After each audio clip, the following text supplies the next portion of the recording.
bitching and moaning like old men and realized, in this day and age, bitching and moaning is monetized. You can make good money complaining, so might as well go live. So here we are, and my God, do I have a lot to bitch about today. I don't think we're going to be able to get to everything that I have lined up, Robin. But in addition to all of that, we have special guest. I'll just bring him in right now since I already blew the surprise. We have special guest Jonny Arnett, who wants to add his 2 cents to, our in-depth topics of cat shit and whatever else. I'll shoot the shit about whatever, dude. I'm good. I'm good. But no, it's a pleasure to be here, man. Honored. I'm looking forward to it. I actually just plugged your channel fairly recently. Plugged this channel because people been asking me about that LeBron assist video, and I'm like, I gotta watch like 20 hours worth of games. I gotta do all the editing on that and everything. I was like, guys, I just haven't had time with my new baby in my life. So check out Angry Old Hoops videos on it. He's got great videos. He covers it, and just give me some more time. But yeah, no, it's awesome to be here, man. Welcome. Good to see you again.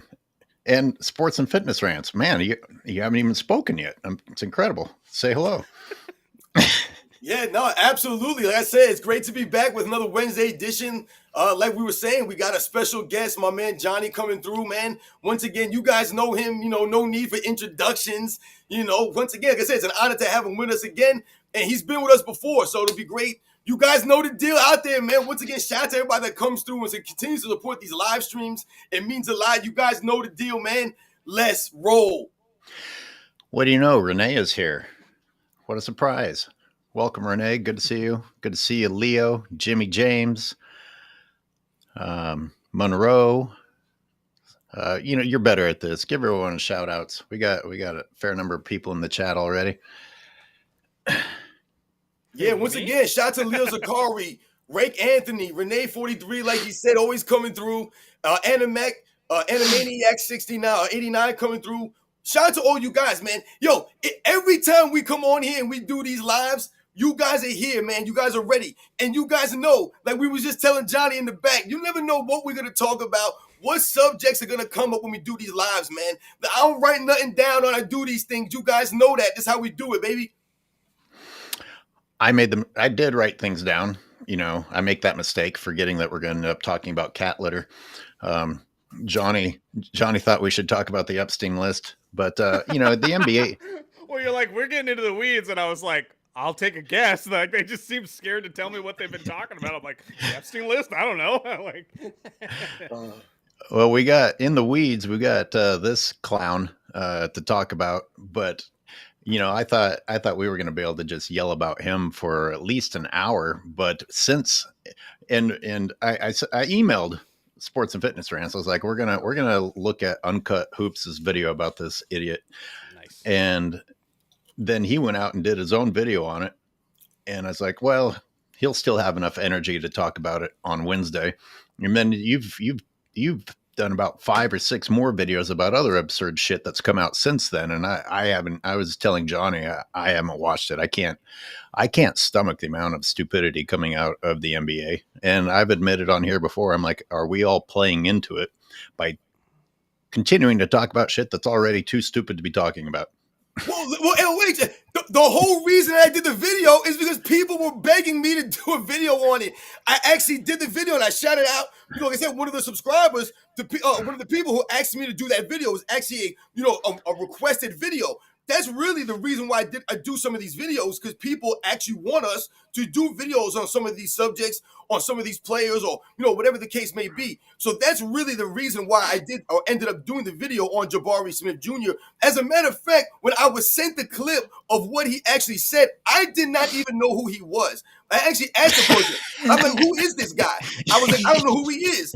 I'm not lying. Listen, I'm not lying. People can say whatever they want. Back in the day, I knew everyone that played in the NBA. It didn't matter who you were. I'm not a hardcore basketball fan like I once was.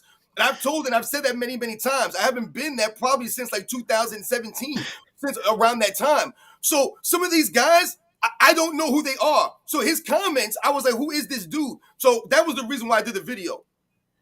I'm glad you said it. because I had the exact same experience. I was like, who? And listen, you don't have to know every player, but before they're on a video giving their opinions about things, shouldn't they have done something or become something? You know, that usually helps those of us who don't follow every goddamn detail out. Like, who is this fucking idiot already mouthing off stupidity? I mean, listen, I don't want to talk. I let my man Johnny go and let him say something. But what really got me also in regard to his comments, not only did I not know him, but he's never even been an all-star in the NBA. So the fact that he was making comments about the effort that the all-star players were giving, or why should they give that effort, and then he referenced the players from back in the day, it was a question mark to me. Johnny, are you very familiar with Jabari Smith? Have you followed his career? I know him as a player. I'm not familiar with his recent, apparently stupid comments. And so I don't know about that, but I will comment on the idea. Like, I just really want to say something about that. Like, this is so stupid that we shouldn't even acknowledge it. We hear that a lot in our comment sections. And I'm sorry. I know it's annoying that we acknowledge it. I know it's like feels tedious to us and just like annoying, but I think we have to. Like, suggesting that the best way to combat this is to leave propaganda unchecked, to me, is wild. I'm like, you want us to just let them completely control the narrative. You want us to just let them say Kobe's, like, by next week they'll say he's not top 20. You want us to just leave that unchecked? Really? And so, you know, as much as this sucks, you could skip that video and tune into the next video, but I think it's important because history is important, and we need to remember what happened in history. And, you know, so somebody's got to care about it. Somebody's got to try to preach the truth. So, no, you're absolutely right. Word. So, I think it's just. I don't know what he said though. I just based on the way you guys are acting, it's probably pretty stupid. I'm gonna try and be disciplined, and we'll save that for the meat, the core of the meal of the show a little bit later. I'll read. I did write down some things. I've got a comparison to Trey Lance that I want to talk about. Should you gonna, you know, with football season coming up, Robin, I was just wondering, should we start going ahead and talking a little football every now and then, or what? Actually, I should ask the viewers, or do we need to stick kind of strictly to NBA? Absolutely. I get that on my channel too. I've done several football related videos on my channel. You know, not as much as NBA talk, but I've done several football videos. Like I said, man, I grew up playing all these sports. Like I said, watching all these sports at the same period of times that I talk about with basketball. And people have asked me to do more videos on football. So absolutely, man, we could talk about football. We could talk about whatever, man. Listen, like I said, I watched sports growing up. Like I said, I played sports growing up. It didn't matter what it was. So a lot of us back in the day, we played multiple different things. I think it's about the competition. I remember going out in gym class, and we'd have gym volleyball. And I'd be out there trying to go crazy in gym volleyball. I love volleyball. Volleyball's awesome. I remember gym soccer, and some of the kids on the soccer team getting frustrated sometimes. I never played a soccer team, but I was out there in soccer class, man, going out there and trying to do my thing out there on the field. But I wasn't a soccer player like that. It was a sport. You was out there competing. So to me, like I said, we could talk about whatever. Because like I said, man, these are the kinds of things that I remember growing up watching, and I remember playing, and I still watch, like I said, football to this day, man. So absolutely, man, we could do whatever. Oh, I know we can. We do. We talk about cat shit.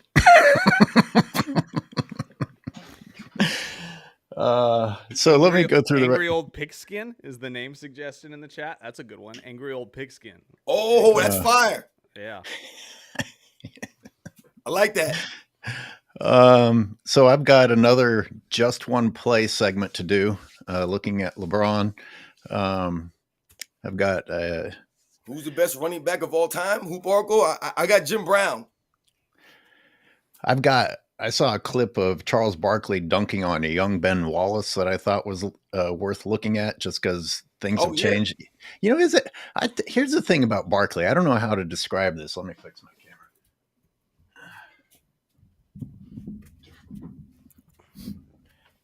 Or maybe that made it worse since you can see me better. Barkley, the way Barkley gets off the ground and gets to the rim is interesting. Like he's kind of a lub of tar, but he floats. He just like gets there effortlessly. Mm-hmm. The way he moves doesn't match the way he looks. You know what I mean? Mm-hmm. But what a No, What you're up? absolutely right, LH. Yeah. Charles Barkley, at the size, like you said, the shape that he was very dynamic.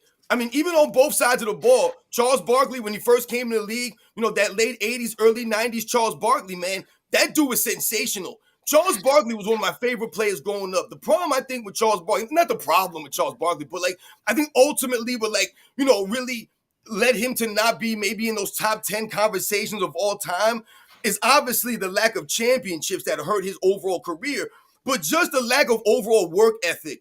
Oftentimes people have talked about Charles Barkley's lack of overall work ethic. They talked about when he came to the league, Moses Malone having to pull him aside and being like, yo, you really got to take this stuff more serious. You know what I'm saying? Because Moses Malone was known for being that dude who was in shape, who always took care of his body. So to me, Charles Barkley had that potential where he could have gotten some more quality years out of his career. And if he really, the injuries kind of hurt him, but a lot of those injuries is because he had all that weight on him, So to me, Charles Barkley, when you talk about that stretch, like I said, in that late 80s, early 90s, man, if he would have had the Karl Malone type durability and work ethic, man, Charles Barkley, man, was crazy. Like you said, his athleticism was crazy. Like I said, when you can lead the league in rebounding at that time, at that size, it's sensational. Yeah, You don't have to be polite on here, Johnny. No, I'm just. If something's on your mind, you blurt it out. Yeah, no, Charles Barkley was amazing. I mean, if you think about the early 1990s, I would say from 1990 to 1993, how would you rank your top 3 players? For me, of course, Magic didn't make it too far, but let's say 90 and 91. It was MJ, it was Magic, and then to me it was Barkley.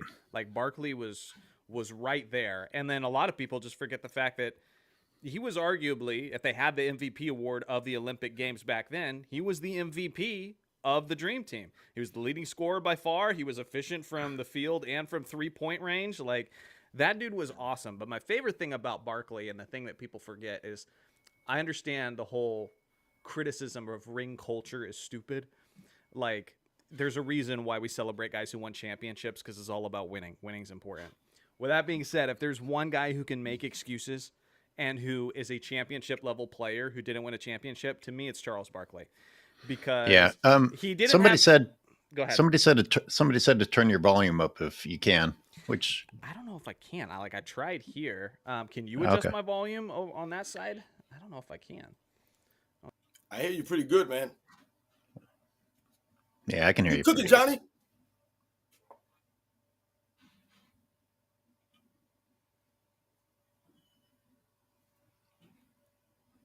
Now I've got him fucking muted. Yeah, you muted him. Unmute him. I unmuted him. Now he Why has to you unmute Now I himself. need He was to cooking unmute. and you messed him up. Hey, wait. He's just trying to make me look stupid. All right. No. So Charles Barkley was awesome, but he met up with Michael Jordan 4 times in the playoffs. And you guys remember this. Every single time him and MJ met up in the playoffs, Barkley went off. And I'm talking about some of the best numbers you've ever seen over the course of a playoff series from the power forward position. It's just MJ was always better. The 93 finals, he averaged 27, 13 rebounds, was extremely efficient. But Jordan's averaging 41, 8, and 6 on 50%. What is he supposed to do? What is he supposed to do? And so, yeah, Sir Charles was awesome. I do think that as awesome as Kevin Johnson was, I love Thunder Dan Marley. Dude was hitting from 3-4 feet beyond the arc before modern guys were doing that. But I think if there's somebody who could have, at least in his prime, played with another awesome superstar, I would have loved to have seen say Reggie Miller and Charles Barkley play together. That would have been sick. But yeah, so I love nice. Chuck. I have nothing but love for Chuck. When the ring culture thing was going through the news, I think it was Uncut Hoops that included the clips of Charles Barkley saying, I understand that I'm not at that table because of rings. It's not that I was a bad player, but I'm not at their table. And I'm sitting here thinking, even without rings, personally, I have Chuck higher than LeBron James as far as what he's capable as a player. Did he jump like LeBron James? No, but you got to think beyond that in terms of being a great basketball player. But he said that line. LeBron James. Charles Barkley had the ill dunks out there, man. I'm talking about the two-handed monster dunks, man. The behind the backs. Yo, man, I'm telling you right now. I'm telling you, that's the disappointment, I think, even inside Charles Barkley himself. Because, like I said, the skills that he had, the athleticism that he possessed, like I said, if he could have had that, Michael Jordan himself even said, Charles Barkley, he just ain't got the work ethic like that. He ain't putting in the work, man. He resting on his laurels. Some of these guys are like that. That's not knocking Charles Barkley. I said he's one of my favorite players. I love Charles Barkley, man. Like I said, the dude was sensational, but he never saw it through. Never saw it all the way through. And not everyone got that kind of stuff. Not everyone's going to squeeze everything out of their bodies like Larry Bird, you know what I'm saying, or Kobe Bryant. Not everyone's going to do the maximize themselves like a Tim Duncan. Not everyone's going to do that. Some of these guys, like I said, they go with what they got, and that's what they got, man. Well, the thing about, like, Chuck is early in his career when he was with Philly and a little bit with Phoenix, he could rely on his youth, his higher metabolism, just his athleticism. But it was like, Michael Jordan, Karl Malone, John Stockton, they were around the same age as Charles Barkley in the late 90s, but they just conditioned themselves better. And that's a big reason why those guys were able to maintain their level of greatness while Charles struggled with it, So Charles is he's a complicated player because, like, for me, like, when people make the comparison between, like, Karl Malone and Charles Barkley, like, that's a big comparison you hear a lot. If you go, like, longevity of their career and, like, how consistently they were an MVP candidate, well, you have to go with Karl Malone.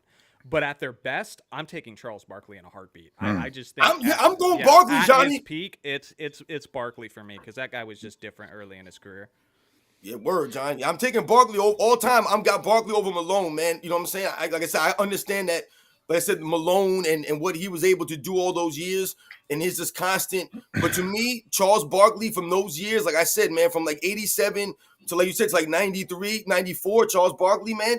Karl Malone wasn't like that. He couldn't do those kinds of things. I mean, don't forget, Charles Barkley, see, his laziness is what actually forced him to step out into those three-point shots a lot more often late into his career. When those years, to me, he still could have been more dynamic. And let's not forget, they also changed that rule to, minimize some of Charles Barkley and his dominance. We talk about the post-up game. This man would just back into you, for the entire shot clock. I mean, this is what they were doing back in them days. Charles Barkley could do different things, man. Like I said, he was actually becoming a very reliable, like I said, outside shooter. Yeah. Plus, if you look at how they performed in the postseason, like I said, Barkley always performed well when it mattered most. Karl Malone had so many shortcomings in the postseason where he could have won, but he screwed up. Again, the mailman only delivers or doesn't deliver on Sundays, right? Who missed those 2 free throws in clutch time and enabled Michael Jordan to hit that game-winning jump shot in Game 1 of the '97 Finals? That was that was Karl Malone who missed those 2 free throws. When Michael Jordan gets that crucial steal in the Game 6 of the 1998 Finals, it comes back and hits the championship jumper to win number 6. Who turned that ball over because he wasn't paying attention to his blind side? It was Karl Malone. Yeah. Who has the second most turnovers in NBA history behind LeBron James? And listen, LeBron being number 1 in turnovers. If you want to be praised for all time in points, you got to be criticized for all time in turnovers. But at least I'll say this: Karl Malone was a power forward. You're telling me a power forward, not a ball handler, not a distributor, is second all time in turnovers? Like, dude, that's kind of brutal. And so, yeah, to me, that's a big separating factor between Chuck and Karl as well. I've always wondered about that because it's not like off the top of my head I remember him being a turnover machine. So I wonder if anybody's put together an analytical video about that. Yeah, that would be good. That'd be good. He got stripped a lot. I just like I really think a lot of charges. A lot of charges, yeah, and elbows. Remember, he was elbowing everybody. Yeah, charges. Yeah, you're right. Okay, so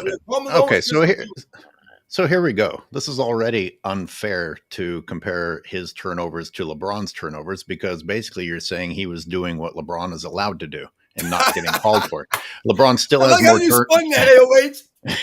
Spun it. That's the obvious direction to go. No. That's what I'm saying. I like the way you went with that. Like that's what I meant. That's what I meant. Correct. Yep. I want to read a super chat from Urshad. You guys help me out if you want to help me say that last name correctly. LeBron James has no morals, nor his fans. Well, I agree with you. And he demonstrates it constantly. And what's consistent with LeBron James and his fans is trying to find a way to justify bad behavior, uninspiring behavior. It's just about him. It's purely just about him.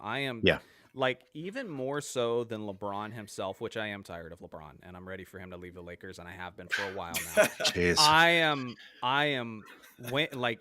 With that being said, I'm way more sick of his fans. Like the Mm. way you guys, like those Mm. guys, not you guys, because there are probably hardly any of them in the chatters except just the hate watchers. But like the people who try to speak for Laker fans when they're just mercenaries, like shut the hell up. You're not a Laker fan. And the instant he leaves and plays somewhere else, you're going with him. So stop trying to speak for us Laker fans and saying what you think is best for the organization, because you don't care about the organization. You only care about LeBron. And so that's the part I'm so sick of and so ready to just be done with, man. When's the last time you went into the arena? Staples, well, I still call it Staples Center. I don't want to call it Crypto Arena. It's been a while because I'm not living in Cali anymore. So I think it was. I didn't know that. Yeah, 2019 probably. And so it has been a little while. I was just at the Lakers Mavericks for Luka's return game to Dallas, and that was crazy. I did it as a big investment for the channel. Paid like a bunch of money for me and my editor to go, and then the video got copyright claimed, so I got no return for it. But it was an amazing experience regardless. But Like you shot your own footage at the game and that got copyrighted? Yeah, you could find shot the own footage. I showed a little bit of the montage too, but yeah, that was an awesome game, and just the love for Luka is really crazy. Like we've fully embraced him in LA, and people are just ready to move forward with the Luka era, man. Word. Uncut says the 90 through 93 Chuck dusts Karl Malone. Agreed. Yeah, see, Uncut, he knows the deal, man. Like I said, man, and like I said, and that's no disrespect to Karl Malone, because Karl Malone was sensational. Like I said, in his own right, like I said, the strength of Karl Malone, like I said, was his longevity, was his durability, his toughness, the things that he was doing off the court that was enabled him to play all those years with John Stockton. That's the really remarkable thing about both of those players, is that it wasn't just one of those players that had the longevity, in and of themselves. They were duality. I mean, all of those years together, not missing any games. I mean, sensational when we talk about the things that they were able to do. But Charles Barkley was just on another level when we talk about his athleticism. You were talking about that from the start, AOH, what he could do, the lift that he got on these jumps. I'm telling you, like I said, it was on both sides of the ball. No, he wasn't a lockdown defender, but he was a great low post defender, because I said he had the athleticism, and he was able to jump up, man. Charles Barkley was up blocking shots, man, challenging guys at the rim. Charles Barkley, like I said, sometimes people, they see Charles Barkley now, and, we laugh about him and the things that he says and how he is and he carries on, and, people see the size that he is now. But when you look at him from when he came in the league into those early 90s, before those injuries started catching up, before, like I said, his laziness started catching up with him, he could do things that Karl Malone couldn't do. Yeah. I have a question for you, Fitness. And you can obviously chime in too, AOH. But thank you. If the Bulls and Michael Jordan don't make it to the finals in 98 and it's Indiana and Utah instead, who wins that series? Oh, wow. That's a great question. I think that's a good series. I think it's a good series. But I think ultimately, the Utah Jazz probably gonna win that series, probably. Yeah. I've spent so much time looking back at the Bulls versus Indiana and just thinking about how nasty that Pacers team was. Mm-hmm. I mean, that was a nasty team, and they were physical. Absolutely. And with the Davis brothers and all that. Yeah, absolutely. Yeah. I almost said Pacers, but then you have to respect what the Jazz went through in the West. I mean, you have to think about who they beat to get there. Mm-hmm. I mean, those guys earned their spot, and then Michael Jordan beat them. Yeah. Well, people forget, and I like to bring this up all the time, 1998, you remember you saw in The Last Dance, Kobe's there, and everybody's talking about Kobe and all that. Well, the Lakers, they won something like 61 games in 1998. They had 4 All-Stars on their team with Eddie Jones, Nick Van Exel, Kobe Bryant, Shaquille O'Neal. Yeah. That team was stacked, and a lot of people were expecting the Lakers is finally their time to get to the NBA Finals. And every time the Jazz and the Lakers ran into each other, the Jazz just mopped them, just absolutely destroyed them. So if you want to talk about like, oh, Michael Jordan never faced a super team, he faced teams that beat super teams. Exactly. Like the Rockets. You can call the Rockets old. I'm so sick and tired of the Hakeem Olajuwon, Charles Barkley, Clyde Drexler Rockets being referred to as old when the Utah Jazz and the Chicago Bulls were the same age. They were all in their mid-30s too in the 98 finals and all that. And those are the teams that the Jazz got through to make it to that stage before the Bulls handled them in 6. Are you telling me that the Lakers were actually favored over the Jazz? I'm not saying they were favored. I'm saying there was people who thought this might be their year, like legitimately. In hindsight, it's like people look at it with revisionist history and say, "Oh, no one took the Lakers seriously until they got Phil Jackson." No, there was years where the Lakers have the talent, and Shaq was being criticized year after year after year as the superstar who can't win a championship. For a while, he was the James Harden of his era, where when you get in the postseason, we can't count on you. Now, his numbers obviously weren't as bad as Harden in the postseason, but he had teams that made it to the finals, and he was like seen as a perennial contender. The Lakers had the talent year after year, but they weren't able to get it done with Del Harris, and and comes Phil Jackson, and the rest is history. Yeah. So basically, I will say this. I'm sorry, Elwich. I'll say this about the Indiana Pacers. If the series was tight, which I think it would be a 6 or 7 game series, I think we could all agree to that outcome because of the defense of both of these teams. And like you mentioned, Airways, the toughness and the physicality of the Indiana Pacers. They're a scrappy team, no doubt. If it came down to a 7th game, if it came down to crunch time in some of these scenarios, to me, Reggie Miller is a dangerous person on the court, Hell man. yeah. The Utah Jazz don't really have anyone to match Reggie Miller's clutch play. John Stockton is a clutch player, no doubt, but he's not on Reggie Miller's level when we talk about what he could do with or without the basketball in his hands, Reggie Miller. So if it came down to these kinds of scenarios, I would be very nervous going against Reggie Miller, and I would give the Indiana Pacers some edge. Let's not also sleep on someone like Mark Jackson, who is an excellent pass first point guard, and his passing ability. To me, Mark Jackson, probably a top 5 passer in the history of the game. I mean, this dude was sensational. The kinds of passes that I can see Mark Jackson make on the court. But they also had Chris Mullin out there, man. And Chris Mullin's shooting ability, also with Reggie Miller, makes the Indiana Pacers a very formidable team. This is what we talk about with Michael Jordan, the Chicago Bulls, in Game 7 in 1990 in the East Conference Finals. Man, that was a tough team. Even Larry Bird himself thought that they were going to win that game. He said, "We are good enough. We're going to beat these guys, man." And don't forget that you had Larry Bird on the sidelines, man. So all these things going on for the Indiana Pacers, they would be a very tough team. The reason why I picked the Utah Jazz was because of the experience, them being there the year before. To me, the Utah Jazz was a very formidable team, and their consistency would make them very tough.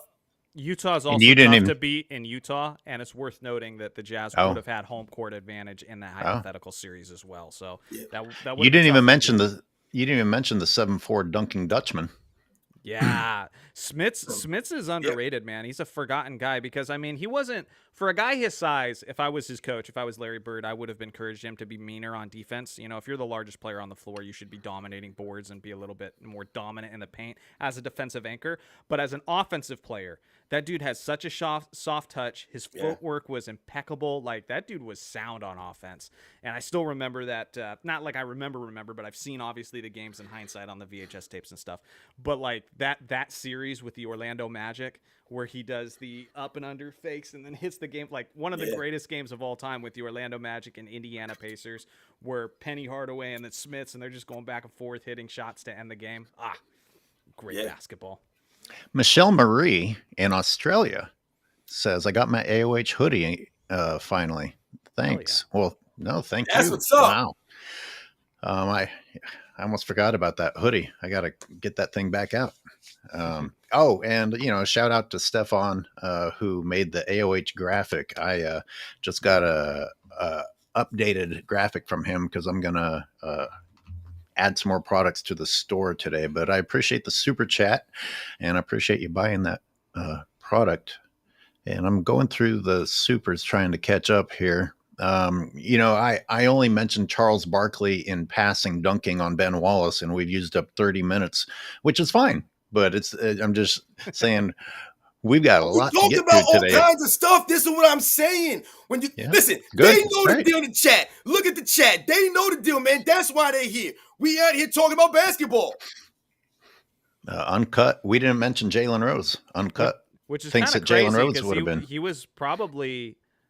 I think he was the second, probably the second option behind Miller, right? As a scorer, maybe Smits, but it's between those two guys on a nightly basis.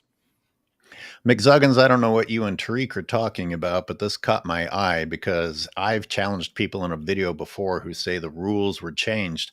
I'm like, nope, they just stopped enforcing them, or there is some interpretation, some looser wording that allows interpretation of what is actually. It's just not. We have reinterpreted it based on the fact that the refs allow things to happen and we try to make sense out of it, such as when the gather step is. Now you've already picked up the ball and taken a full step, and then people say, oh, there, now here comes the gather. And, when you end up with 4-5 steps at the end of a play and you go back and you look at the past, as much as you want to say that unbelievably justifying taking 4 steps, you go back and you look at the past games, and these dudes are sticking to 2. Mm-hmm. Sticking to 2, which obviously makes the shot much more difficult, or getting to your shot more difficult. And I asked the question, do you just think everyone back then didn't know the rules? You think every fucking professional basketball player back then didn't understand that they could take up to 2 more steps in order to get their shot off? No, clearly they were playing by the rules, and clearly today's players are allowed to get away with more. 100%. Well, related to that, is something, believe it or not, in the modern NBA over the last couple of years, something beautiful has happened in the modern game, where from the regular season to the postseason, I think Adam Silver is finally realizing a little bit of the error of his ways, and he's allowing the game to be much, much more physical in the playoffs. And what that's meant is the average points scored per game from the regular season to the postseason is dropping like 8 to 10 points for each team. And remember, leading up to, for like the last probably 5 years, one of the big narratives, I remember Jimmy High Roller even made a video about it. He was talking about, is defense getting worse? Is defense getting worse? Have the rules changed? No, just players are so skilled nowadays that they can't be stopped.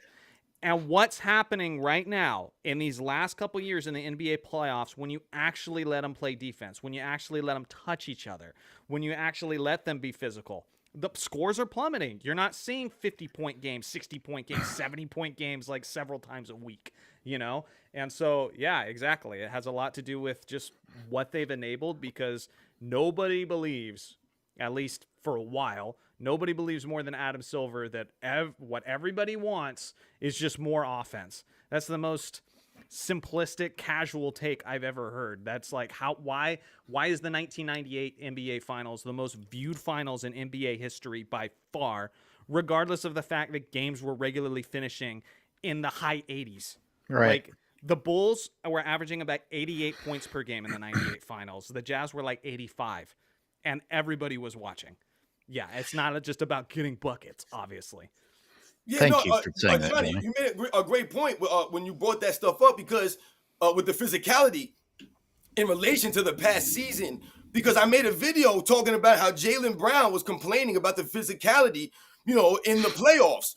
And I laughed, and I'm like, yo, you guys are the defending champions, and you're over here crying about the physicality in the playoffs, man. I thought you guys are talking about how great you guys are and this and that. And see, the problem ultimately for the NBA and how a lot of these media members and how a lot of these channels promote these guys is as being more skilled, like you mentioned.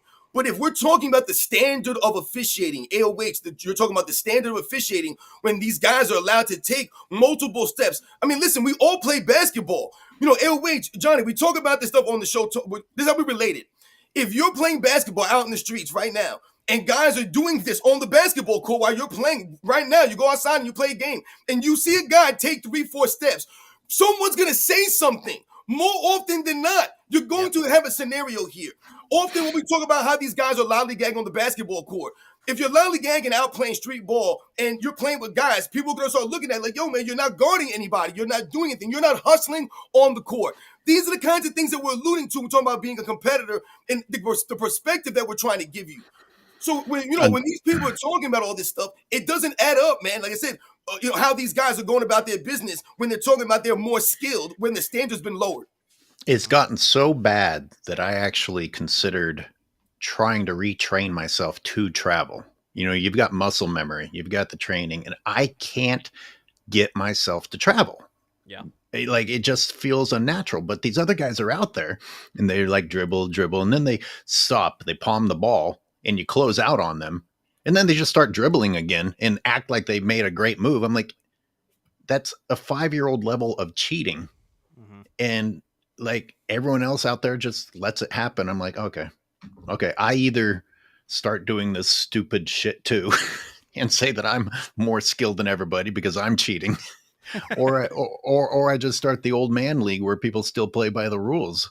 I mean, it's pretty bad, man. The I don't know. I mean, listen, I'm wait, sure every Johnny, court's my bad. different. Like, I get it. Like, you know, when people talk about the level of play or what these guys are trying to do in the court, let's say, right? These guys are trying some crazy stuff. These guys are coming full speed. They're trying to change directions and go around two guys, and they're trying to do elevated athleticism, right? They're trying to do things that we couldn't even dream to try to do. The problem with that is, even though I respect that, is that that's what the same things the guys were doing in the 50s and the 60s. They were trying to do the same stuff. They were trying to come up with a way to score the basketball, even though they could only take 2 steps. And even though, listen, Johnny, I don't know if you know, but we had the Will Chamberlain archive on our show like a month or so ago, right? Okay. We had him come through, right? And he was talking about the things that he was alluding to is how these guys had to approach the game back then because of the lack of space. There was no 3-point line, and how the rules were so stringent that you had to find every little nook and cranny these guys, but they had to do it within the rules. So it made what they were doing so much greater. That's why I say they're pioneers of this. They didn't watch film of guys doing this. They were the first ones doing it. Today, we're not seeing that. Well, I'll try to give you like a very specific example, like a physical representation of what you're talking about.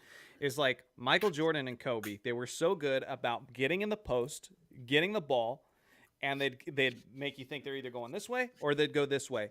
But if they picked up their dribble, all they could do was pirouette on their foot. So sometimes you see him go this way, this way, this way, and then Kobe would just like try to out-elevate the player and shoot the fadeaway. Can you imagine if Kobe Just taking another step could just change the pivot foot? I mean, now that it's the step through, you know, Yep. It's the step through move where you could just go like this, leap off that foot, and then take the shot. I think about this all the time. Averaging 45, MJ, easy. Like, what are you talking about? Yeah. Like, you couldn't stop him in the post because now you're adding even more moves to what he could do down there. Yeah, and well, like, are you really suggesting that MJ, the person that most people believe is the greatest basketball player of all time, myself included, and it's not even close, the greatest player of all time didn't figure out that like he could do that? Like he didn't know that? Did he never have that conversation with the referee? No, it's because he couldn't do it. Like that's why. Like you used the words couldn't stop him. Well, here's the thing. Now the defender stops the person successfully, and then the offensive player just keeps going. I mean, it's flat out cheating. The defender did what the defender was supposed to do, and then the offensive player is like, fuck it, I'm going to change pivot feet, or I'm going to do the step through. And now the defender obviously isn't in the right position anymore because why? Because the offensive player is so good? No, because we're allowing them to travel. I mean, Anthony Edwards is probably not the worst, but it stands out in my mind that it happened at the Olympics with international reffing, that he took like 7 fucking steps and then goes around doing the chef thing and like, wow, look how good I am because the refs didn't call it. And I was like, damn, this is happening at the Olympics now. My hope, a lot of people were hoping that at the Olympics, the American players would be forced to play by actual rules. And I felt more like the Olympics catered to American rules, if we're going to call these rules the lack of rules. Right. Yo, I remember one of the subscribers asked me about Pete Maravich, right? And they asked me to do a video on Pete Maravich. And, obviously Pete Maravich was before my time. I did not grow up watching Pete Maravich play basketball. So I had to do some research. I had to do some homework on Pete Maravich, man.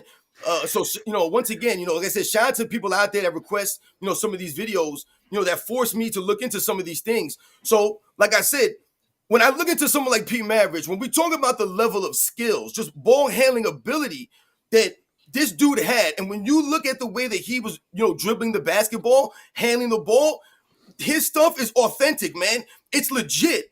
There's nothing that, like I said, is exaggerated as far as him being allowed to manipulate the basketball in ways that guys are allowed to today. You just mentioned before, when Kobe Bryant and Michael Jordan and a lot of these great players are put in these awkward positions when they're on the basketball court, oftentimes they get their shots blocked, it's a turnover, they travel, whatever the case may be, because they put themselves in that spot. When you look at a lot of the great players, when they get in those spots, sometimes they're still able to recover some way. They can make that difficult shot. They can somehow make a play out of it. When you watch someone like Pete Maravich play basketball, when you see him jump in the air when you're not supposed to be jumping in the air from like the 3-point line, when there's no 3-point line, then he's out here jumping from this far and he's wheeling and dealing, man. He's dropping the ball. He's not coming down and doing these jump hop steps and doing all these weird moves. And you're looking at Pete Maravich and you're like, this stuff don't look right. This dude was doing these things. I was looking and listening to stories of other great players and people that he grew up with. This dude was doing this from an early age. This wasn't by accident, man.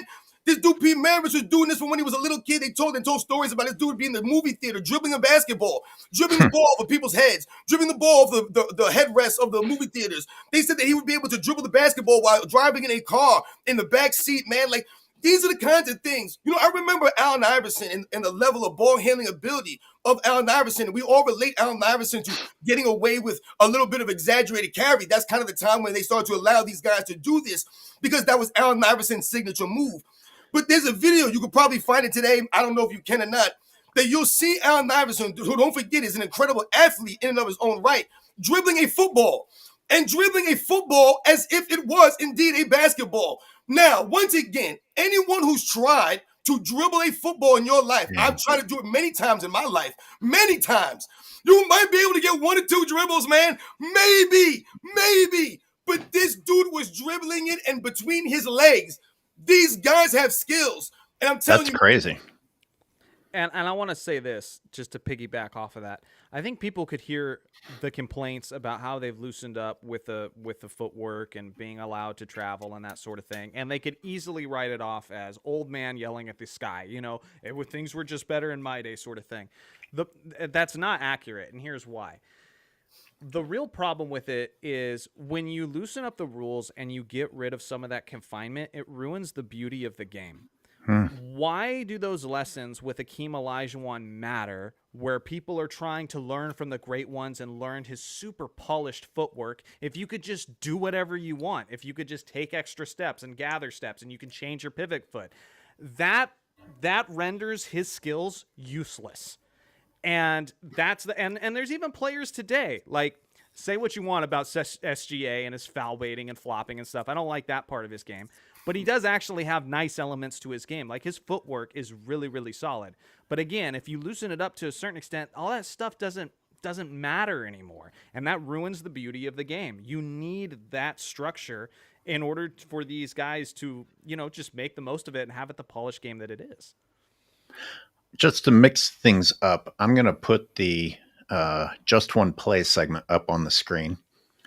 It would have been great if I would have been looking at one of LeBron's mini travels, but this is not one of those. I'm glad you're here, Johnny, because I'd like to get multiple people's opinions instead of me just barking my opinion. This is from Game 5 when the Lakers lost to the lowly Timberwolves. And this is an exchange between LeBron James and Julius Randle. Hold on, let me get this bigger. Oh, goodness. I can see it already.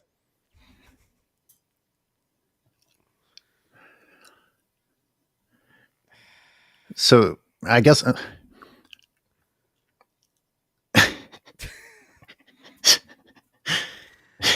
Bro, he initiated the shove on this final shove. Look at this is LeBron. Watch. Okay, so I paused it. I paused it here in the editing. I'm so used to editing, I forget I don't need to do that if I'm going to hit pause here. But look at LeBron's stance right here, and then look where he goes from here.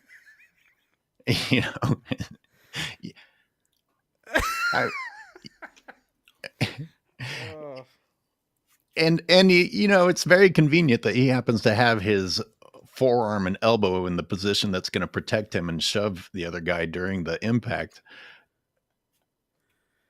Oh man. And, you know, Classic LeBron James. Classic.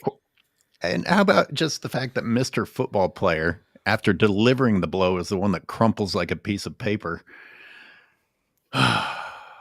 So I have these nightmarish sequences in my mind of this destroyed society full of excuse makers trying to say that this was actually Julius Randle, because Julius Randle wasn't completely stationary. But, it's like, who really covered the ground? Who really covered the ground here in order to make sure that there was impact? In the beginning, him and Julius Randle are going back and forth. No doubt. They're playing basketball. That's what they're doing. But like you mentioned, it was over at this point. He gets the final shove off Julius Randle, and then he continues to throw himself into Julius Randle. That's why I say this is classic LeBron James. Ultimately, what we laugh at when it comes to LeBron James is the end result, right? The reaction of LeBron James is where this man is often being embarrassed.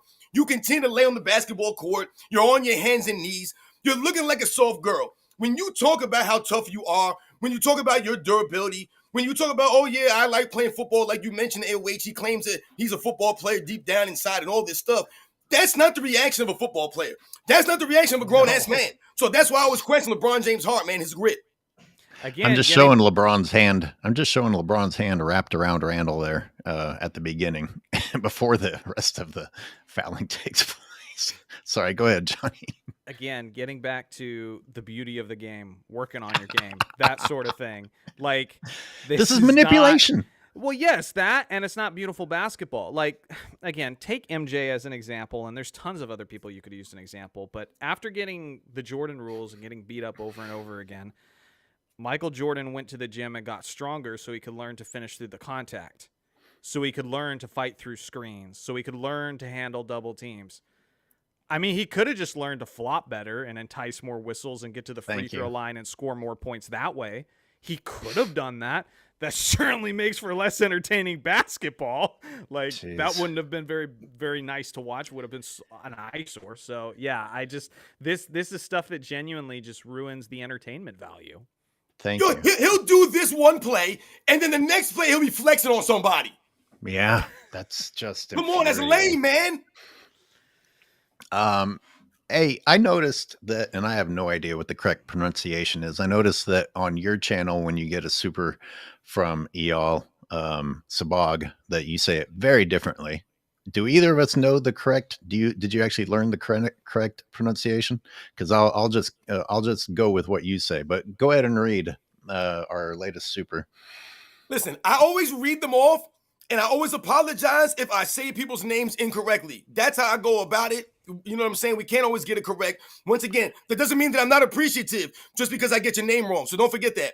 So Eyalzabag, shout out to you once again for coming through. Like I said, if I'm saying your name wrong, if you want to correct us, by all means, correct us. Put the phonetic spelling on the screen. There is no way you can defend properly, but the triple step back is the worst. Harden made a career and millions of dollars on an illegal move. See, absolutely. Shout out to you for coming through when you talk about the triple step back.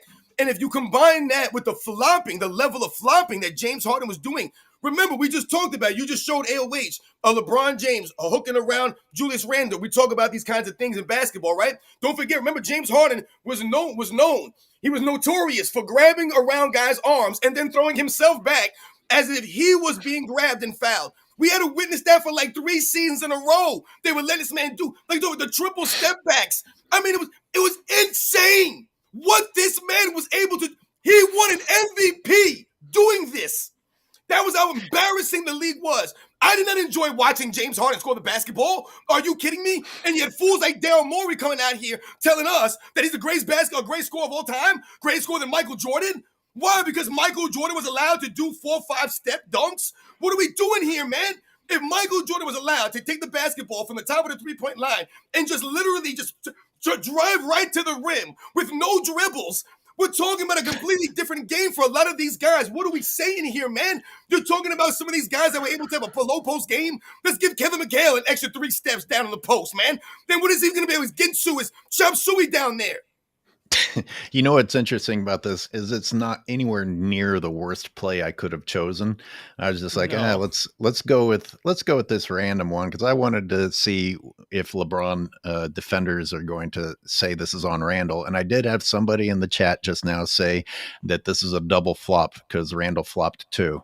Now I don't No, know he I mean definitely did too, but it's still, you're gonna look at the guy like who. If MJ did this and like say MJ and Dan Marley, who you guys gonna talk about? Like, he probably did flop, but bam! Bang! Nothing I even mean, happened. He's grabbing his face. He didn't even touch his face. well, he's not Who's- acting injured, so there's that. I mean, he's not acting like he's in pain after he just initiated a shove.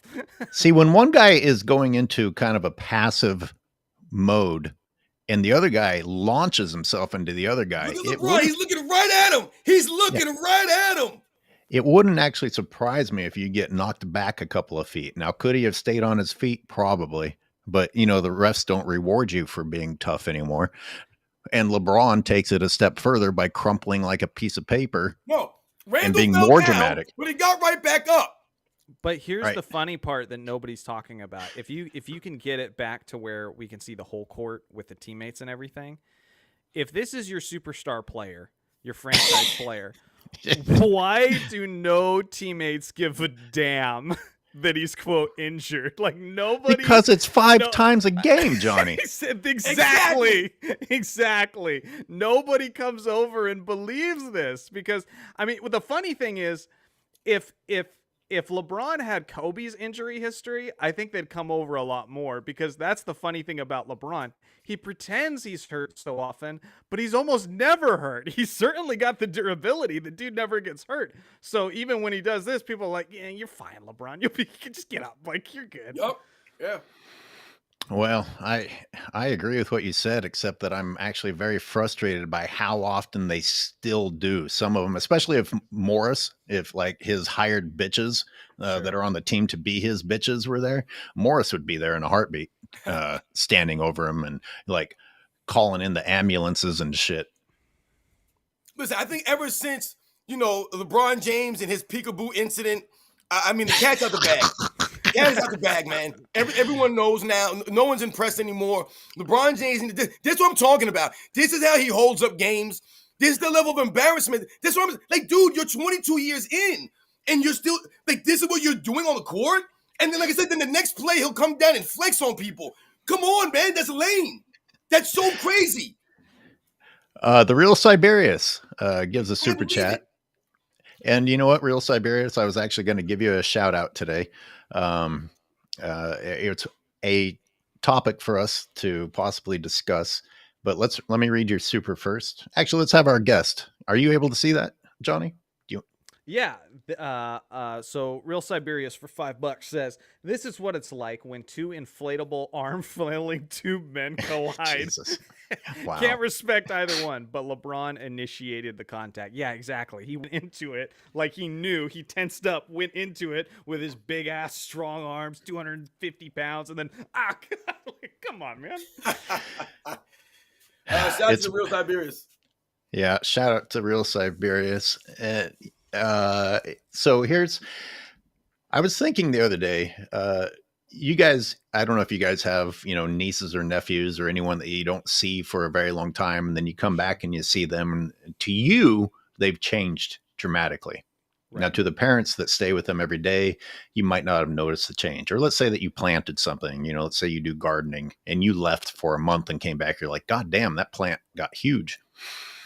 I was thinking about I actually listened to Real Siberius, who started a channel for a little bit, and he mentioned how he hadn't watched the NBA in many, many, many years. And I tried to put myself in that position of having left when Jordan left and then come back and try to watch again in 2020 and think, what the fuck am I watching? Because we've seen it kind of gradually get worse and worse, and we've been aware of it. But the just drastic change of not watching any basketball from back then and then watching it now. And he was like, he thought like it was a warm up or a practice or something, because everybody was giving everybody else so much space, so much distance. They're like, why isn't anyone guarding anybody? Mm-hmm. You can't tell me that the game has improved when somebody turns off basketball and comes back and is like, is the ball in play? Are they still in warmups?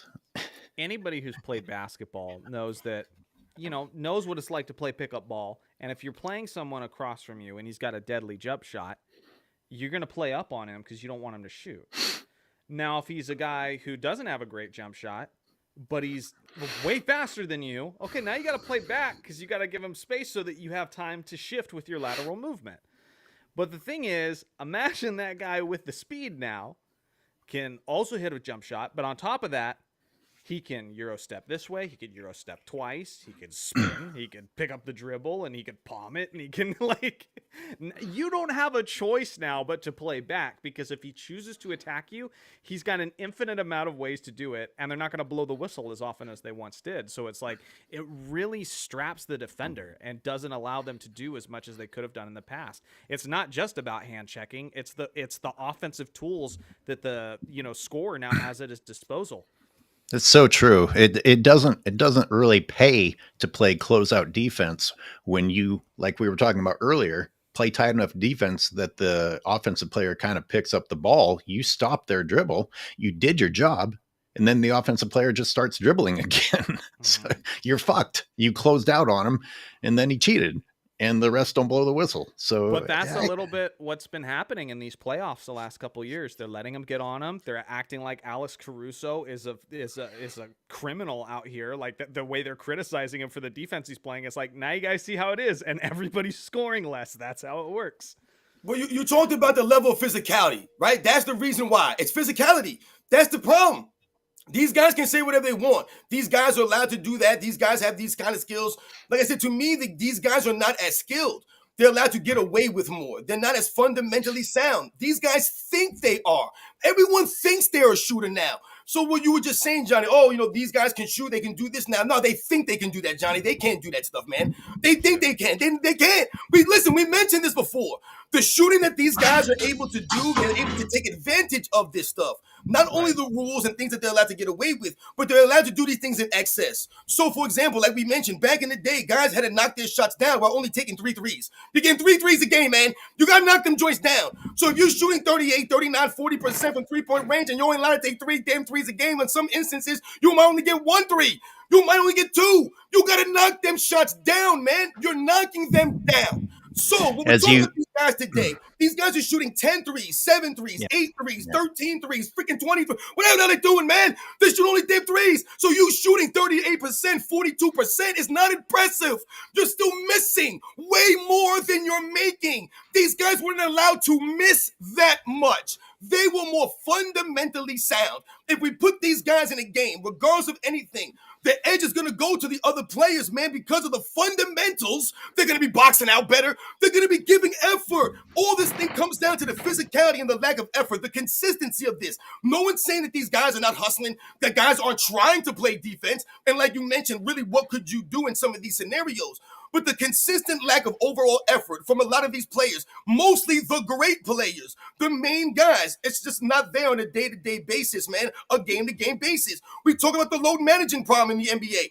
They put a freaking minimum out on these guys. The guys in the 50s didn't need it. The guys in the 60s, the 70s, no one else needed it. I remember hearing Draymond Green complaining about the minimum. And he literally said, how come they didn't have it for the guys in the 90s?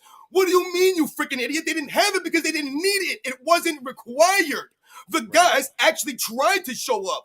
So all of these things I get, man, and these guys are skilled to a degree, no doubt. But the reason why they think they can do these things, the dribbling of the basketball, everybody thinks they can dribble now. And guys back in the day thought they could dribble too, but they didn't do that. They played within themselves. Everyone now, I can dribble the rock, man. I'm a ball handler. Y'all are traveling and carry like a bunch of goofs, man. That's why no one's watching the damn game. I like to take it back to the pickup court in order for people to actually envision what's happening. Like the praise of the 40% shooting. Well, if a guy on my team misses 6 out of 10 of his 3-pointers in a pickup game, we're probably not going to win, except for nowadays where everything is a 3-point shooting contest. But if you were playing the way that we play and you got a guy on your team missing 6 out of 10 shots, that's going to be pretty bad. Now, I think you're the first one who put it like that, Robin, is you only make 4 out of 10 of your shots and you get praised as a good 3-point shooter. That's different than the guys who, got to take maybe 3 shots a game and shot 40%. Well, that's what I think it comes down to is it's what's celebrated now. It's a positive affirmation thing that really conditions people to do a lot of these things and conditions a lot of these players. It's like if you had a child and every time they do the right thing and you clap your hands and you celebrate, they're just going to learn to do. And that works the same way with just people in general. And that's what's happening with the players, where you used to praise toughness. You used to praise guys for playing through injury, through refusing flop, through finishing through the contact. And now they're like trying to change that, where you're not being smart, you're not taking care of yourself, it's not good for your brand, like sort of thing, And I think that's the biggest problem is like, I think a lot of these players could be more like players from the past if they were in the right atmosphere where they were being praised for the right things. And I'll give you an example. Carmelo Anthony played in this era. Carmelo Anthony participated in flopping at times, that sort of thing. What did he do when he was battling with Kobe in the 2009 playoffs? They were just going at it physically. They were just pushing off of each other, no whistles. They just fought through it. What happened during the 2008 Olympics when Kobe just worked harder? They fell in line, And I think that's what it comes down to is leadership. Like Magic wanted to befriend Bird. He talked about this in the documentaries where he wanted to befriend Larry Bird and they wanted to be cushy. It was Bird who sent that tone. It was like, no. We might be cool off the court. You're an all right guy, but we're not friends on the court.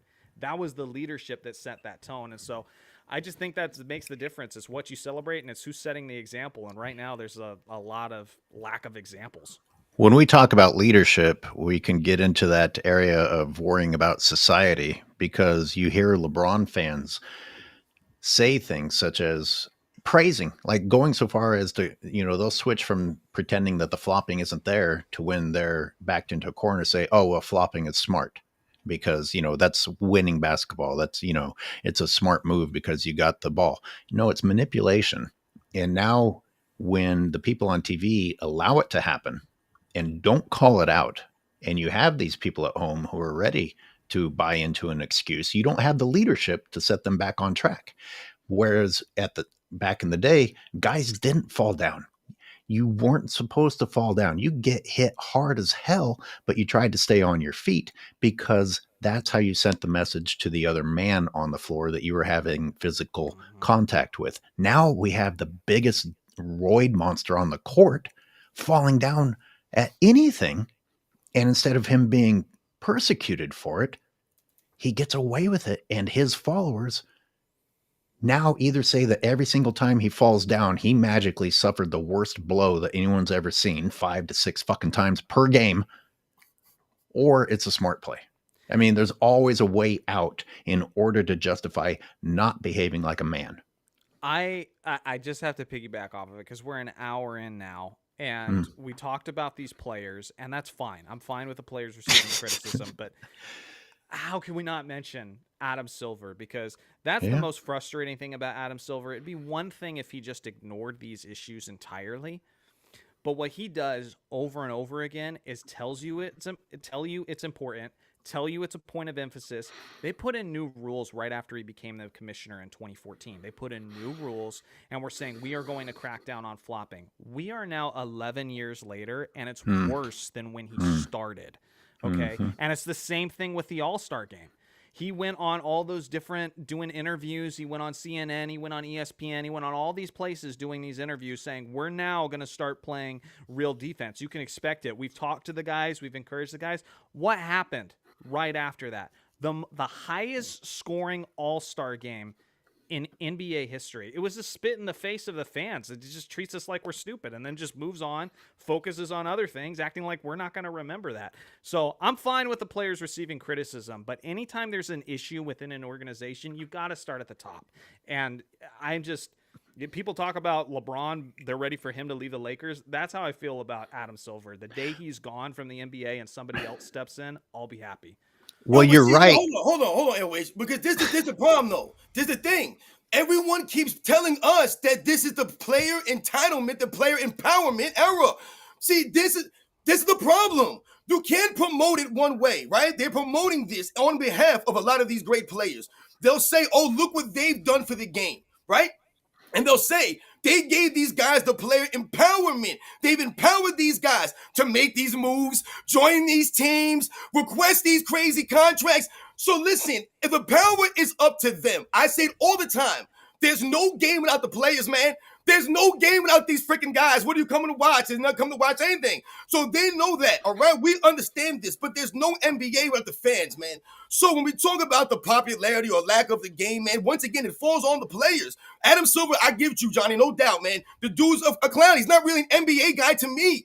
You know what I'm saying? He's more of a business guy. He's more worried about nonsense. He's more worried about catering to everyone.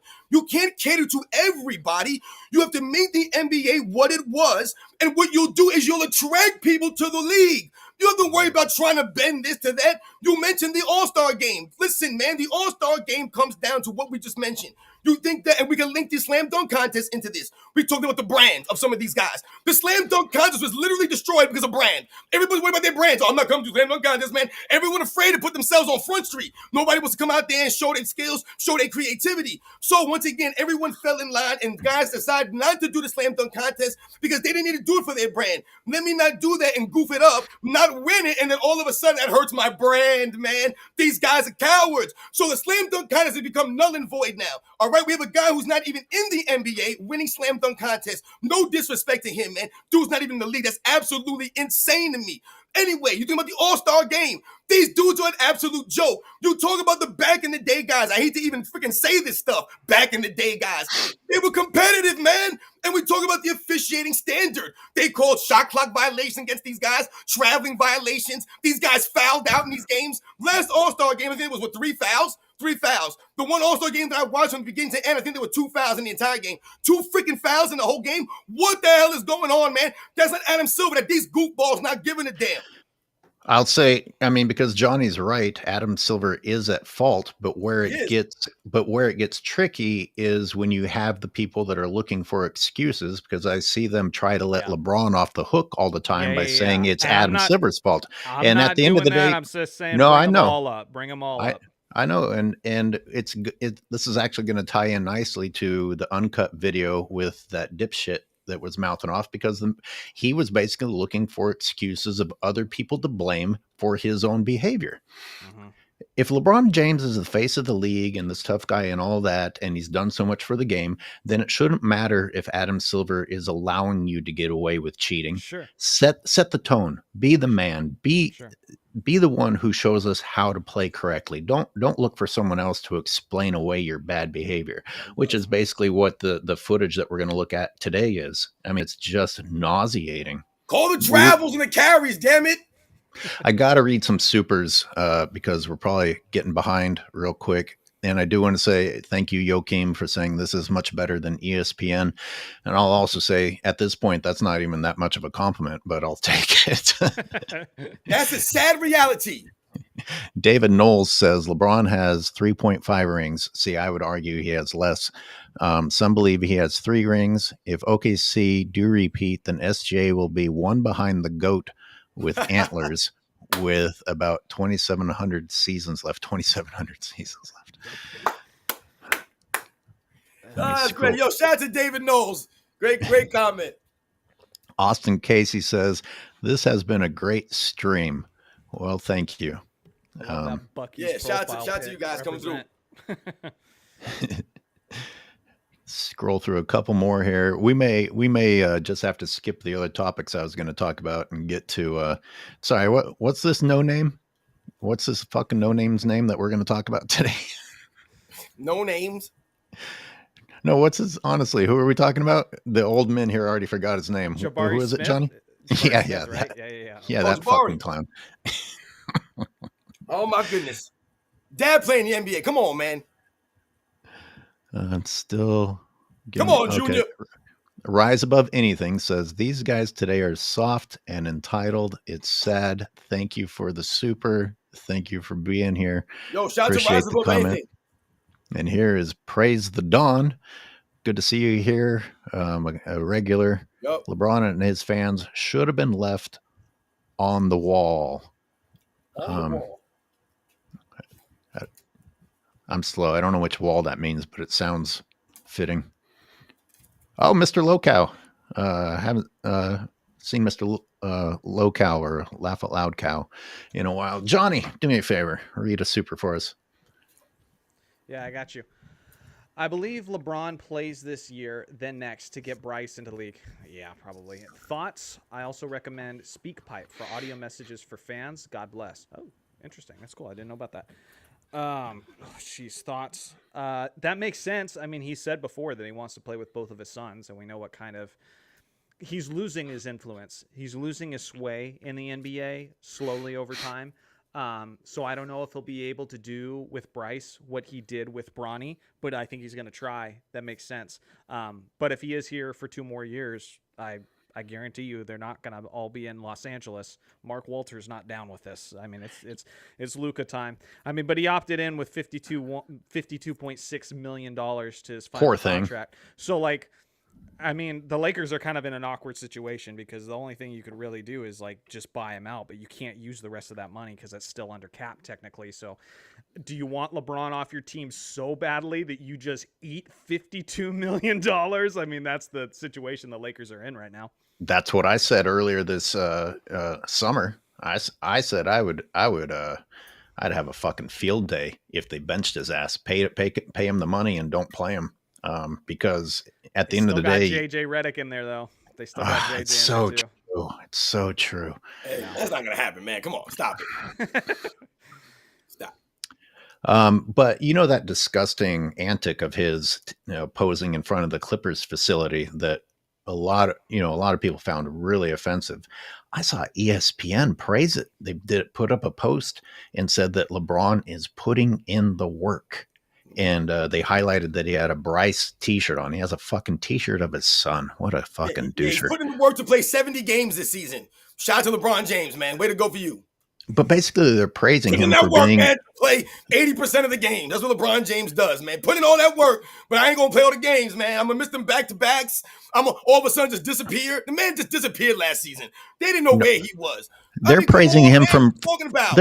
They're praising him for manipulation work, management work, for promoting his son. Shout out to Man Down Sports. I see Mel from Man Down Sports in the chat. Shout out to you, Mel. What's up, man? And here's Eyal Sabag. Johnny, I wanted to thank you for debunking the false narrative that MJ did not deserve DPOY in 98. That was a legendary bit. Oh, shit. Yeah, I mean, they're tracked by... All stats are tracked by humans. I think if you look at any player from any era in any NBA history, you're going to find blips. You're going to find weird outliers. You're going to find all that sort of thing. I've already done it for LeBron. I haven't completed the video. It'll probably be done when my daughter's old enough to not be waking me up at 4 a.m. every night. But when I do finish that video, you'll see it even happened for LeBron in this modern era where they're better at tracking stats. It happens all over the place. But if the one thing I will say, if you go back and watch as many of those 88 games as I did, and many of you guys were old enough, you lived it. You were just watching those games.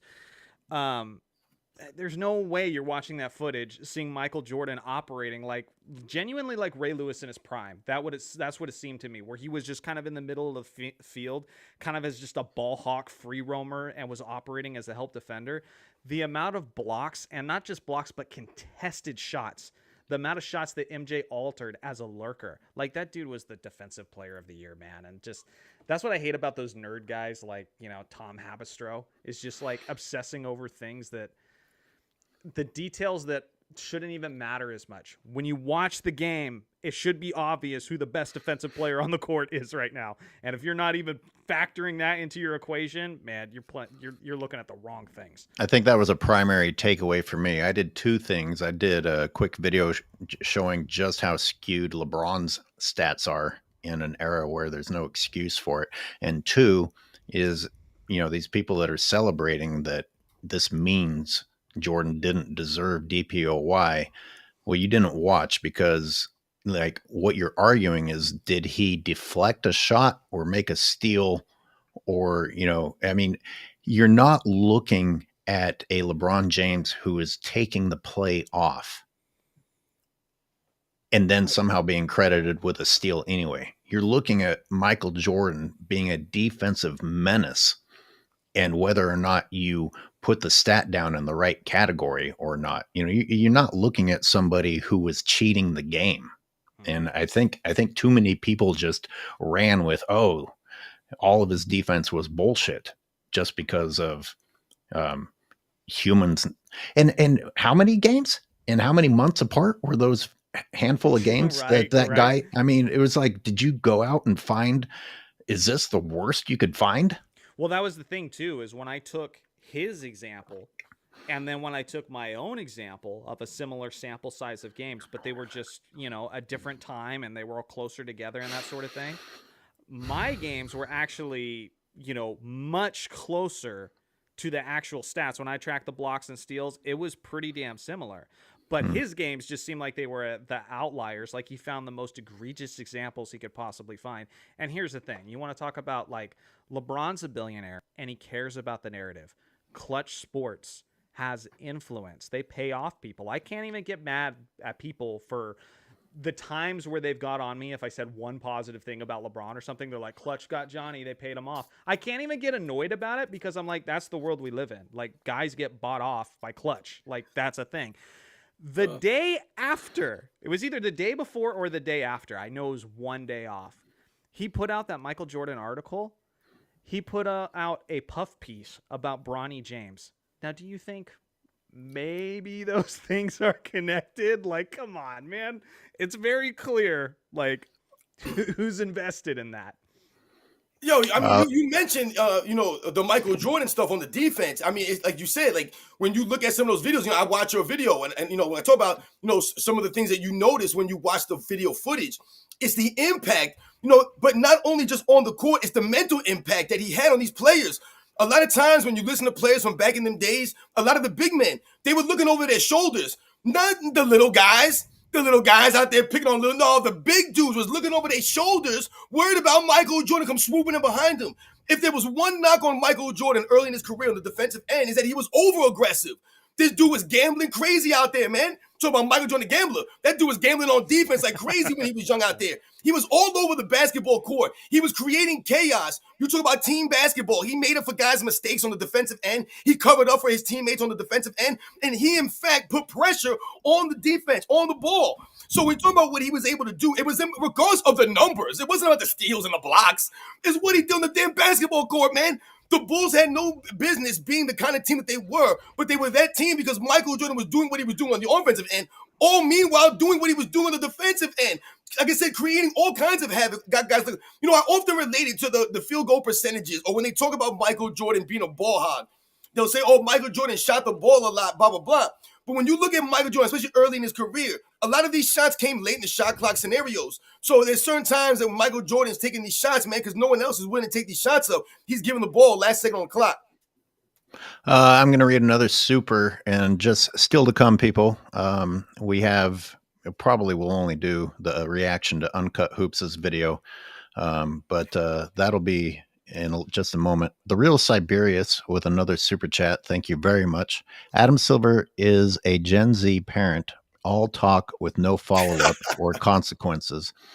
Timeouts and rationalizing with toddlers. Spare the rod, spoil the child. Yeah, you're sounding like me and SNFR there. Oh, that's funny. That's a good one. We mentioned not cracking down on flopping. Another one that they don't seem to have cracked down on was jumping into the defender. That was supposed to have been gotten rid of a long time ago. Yep. All right, let's. You also saw a lot of the offensive, the moving screens. AOH. Oh yeah. Let me make one point before we move on. Sure. Just real quick, just related to that inflated stats thing, because to me this just shows who you're dealing with. One of the guys that same camp talking about MJ got inflated stats, all that sort of thing.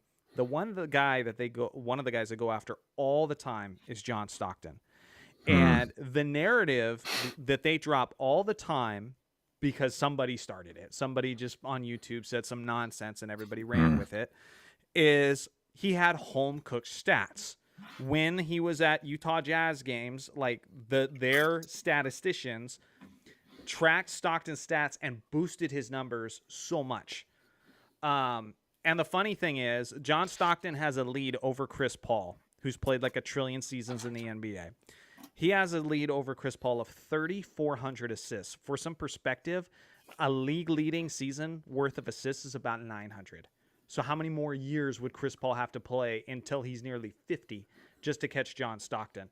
But what I did was I took only his road games and prorated his assists to how much he'd be leading, because it's natural for guys to average more assists at home or more points at home. Guys play better at home. Hello, this is the NBA. That's how it works. He still had a lead of 2,500 assists, even if you adjust it to only his road game numbers. I watched that one. And these are the people saying that he's only the all-time leader because he got home. These are the same people saying MJ doesn't deserve the 88 DPOY. They don't know what they're talking about. They don't do any research. They just heard one person said something and they like the way it sounded, so they just regurgitate it. And we can't really be surprised when you have people like Nick Wright having an entire career based on just blurting out nonsense. Oh, wow. My God. Did you hear what he said? It has no basis in reality, but wow, that was really crazy. Hey, let's give him a fucking show. All right. Local. Robin, if you don't mind.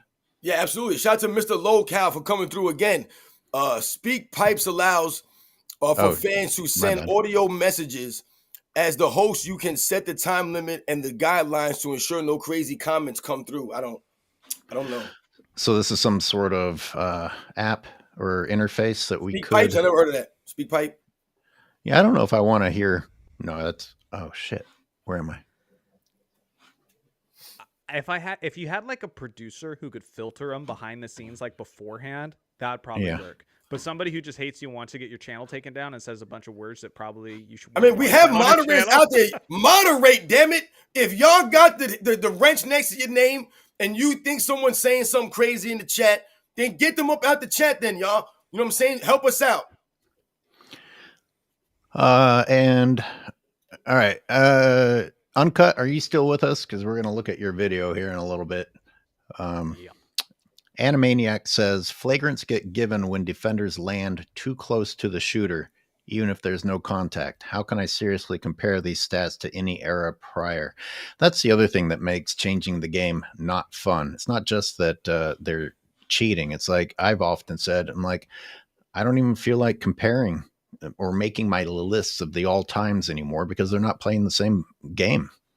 But I got to push back on that one a little bit and be a little bit contrarian because, I mean, I feel like we need to penalize guys who intentionally slide their foot under players. Like, obviously, intent matters, but if a guy goes way out of his way to put his foot under, a perfect example is the 2017 playoffs where Kawhi Leonard, Zaza stuck his foot right underneath. Why should a Zaza Pachulia be like, you know what value do I have to this team's chances? Let me take out Kawhi Leonard and slide my foot right under his. I mean, shouldn't we have some way of penalizing that? Because if that's the case, why wouldn't you just send, I don't know, like, you know, freaking who's someone way off the bench for the Pistons back in the day? Vinnie Johnson's too good, but say send 6-man Vinnie Johnson to go slide his foot underneath Michael Jordan. I feel like you got to penalize him some way, especially if you can tell it's intentional. Well, that's why I laugh at people that talk about Michael Jordan complaining to the league. Oh, Michael Jordan's crying. Even Isaiah Thomas, he comes out here and talks stuff about Michael Jordan. Oh, he cried to the league. Nah, man, don't get it twisted. The league didn't want their premier players getting hurt under dirty tactics. These were not basketball plays. The Detroit Pistons weren't playing basketball, man. Let's be real. I respect the Detroit Pistons. I respect their championships. But them dudes was out there trying to hurt Michael Jordan. They say so themselves. So I don't want to hear about these guys crying or this dude cried for this. That's nonsense. Like you're saying, nobody wants to see these guys get hurt, man. You know, the problem with the league, with a lot of this stuff, man, once again, like, you know, when you're talking about, the standard, once again, it has to be there. If they're going to promote these guys as being more skilled, if these guys are going to say they're bigger, stronger, faster, if we're supposed to respect that, then you should be playing 82 games a season. That shouldn't even be a question. The NFL extended their season by 1 game. That's a big deal, man, for a football player to have to play 17 games now, man. Over here, hockey's even talking about increasing their hockey season. We've talked about all these different leagues, man, and you have the NBA over here talking about, we should be playing less games. But They're here's playing the the thing. same amount of games since '68. It's crazy that these guys don't think that they should be playing the 82-game schedule. LeBron James came out before the playoffs and said, we should have a month off between the playoffs. These guys were playing back-to-back playoff games. Back-to-back playoff games up until the 90s, man. So it's just crazy to me how we talk about the standard, like AOH is saying, like, you don't want to compare these guys. If we talk about something like assists, right? How they count assists right now? We've seen the video footage. A guy will make a pass, take 3, 4, 5 dribbles, make a couple of moves, score a basket, he gets credit for an assist. So they're talking about John Stockton's inflated numbers or this guy's inflated numbers. You know whose numbers were not inflated? Bob Cousy. Because even if they want to say he was getting home advantage from the record books, they're still looking at these things as actual genuine assists. Hell, back in the day, you didn't even get an assist unless you were making a pass going towards the basket. They had to be going towards the basket. There was this I'm going to drive in the lane and kick it out to a shooter. There's no three-point shots. That was an assist. You had to make a pass going towards the rim. So all of these things come into play as far as the stats go and comparing these guys, man. Well, Johnny, I just want to say this real quick. That when Adam Silver and people who were within the league and run the league, when they talk about wanting to play less games, fitness, they're lying to you. They're lying to you. It's lip service. It's virtue signaling. You think they want to lose hundreds of millions of dollars? You think the players are going to be down with that? Less games means less revenue for everyone. That's why they got the minimum, Johnny. They took the first round of the playoffs from 5 games and made it 7 games. The bad teams going against the great teams. Let's just make it longer because money. That's all they care about, money. So every time they're telling you we're thinking about cutting off 10, 12 games so that, these players can be healthy, it's BS. They just want you to think they care about the players while all they care about is making as much money as possible. That's never going to happen. That's why they came with the minimum, though. That's what I'm saying. They came with the minimum, so now you're allowing these guys to miss 17 games. You're allowed to miss 17 games, no consequences. LeBron James and all these fools out here, they can make their All-NBA third teams. They can make their All-Star selections. They can qualify for leading the league in something because they're allowed to miss 17 games. Well, that's the mixed there was no messages. minimum. That's the mixed messages. They say, we're thinking about cutting back on games, but also that's how they cut back. Now 65. these guys are not playing the game. They're not playing the game. That's what I'm saying. Like, they should be playing more games. If that's the case, they should be playing 84 games a season, 85 games a season. Yep. 17 games is insane. And to put that in perspective, if you miss 5 games in a season and you miss those 5 games in strategic spots where, let's say that you don't have that many games in that week, you're getting an entire week off. You do that 5 times in a season compared to someone who played all 82 games. That's actually a fucking huge difference physically. It makes me nervous as someone buying tickets. That was the thing I was most nervous about Luka's return game. Is I did it for the channel, so I paid $800 for like middle bowl seats for me and my editor, so like $1,600 in total. It was a business move. I was like, okay, this will help. I think this will be a good experience. But the biggest thing I was afraid of is what if he doesn't even play? What if they just load manage? I'm not getting that money back, man. And it's just it makes it more difficult to buy tickets to NBA games now, to be honest, because you don't know if the stars are going to be out there. It's crazy. We talked earlier about whether or not the league changed rules, and we talked about flopping. We talked about traveling, but one that they talk about for Jordan, in terms of Jordan a lot, we were mentioning the Pistons, is, they changed the rules for Jordan because he complained. Well, that's one where I want to find you pointing out a specific rule that was changed, because in my opinion, what happened was that they actually started enforcing existing rules because they realized our best player in the league is about to get murdered because the other team's play style, countering a more talented team, is to be dirty, and they were letting them do it. That's not changing the rules for Jordan. That's just finally bringing an end to the brutality, or at least reducing it. It's also dishonest to act like Jordan was the only person who didn't like it. Like people outside, Sure. everybody outside of Detroit hated the Pistons back then. Yes. When Yes. they talk about why Isaiah Thomas was left off the team, yeah, there's a narrative that MJ kept him off, but then you hear everybody else on the team that was like, yeah, I didn't want him on there either. And why was that? Because nobody liked the Pistons. Nobody liked the bad boy Pistons. They played violently. They just. If we can't beat you with skill, if we can't beat you with quality basketball, we'll just destroy you when you. And honestly, I think about this all the time. I'm not sure if you guys ever think about this. I am genuinely shocked watching as many of those games as I have that someone didn't get seriously hurt. Nobody ever landed on their leg wrong, their ankle wrong, because that's all it was. That was what was going to eventually happen, and that would have been what changed the league, even if Jordan wasn't involved. One person would have like broke their ankle or just landed on their leg wrong, and now they're saying we have to manage this. And the Pistons can't do this anymore. Rennie with the super says, exactly, Johnny. Watch the games. I've watched today's NBA, and chucking threes and dribbling the air out of the ball, it ain't more skilled. MJ, the GOAT for life. And with that, we've got a few more supers, but we're going to watch a little bit of Uncut's video, and we'll circle back to some supers. Okay. Everybody got their puke bags ready?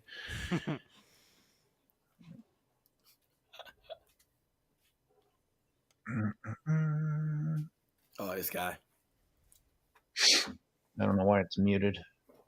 Yeah, I was going to say I got no audio. Why? I think it's very important.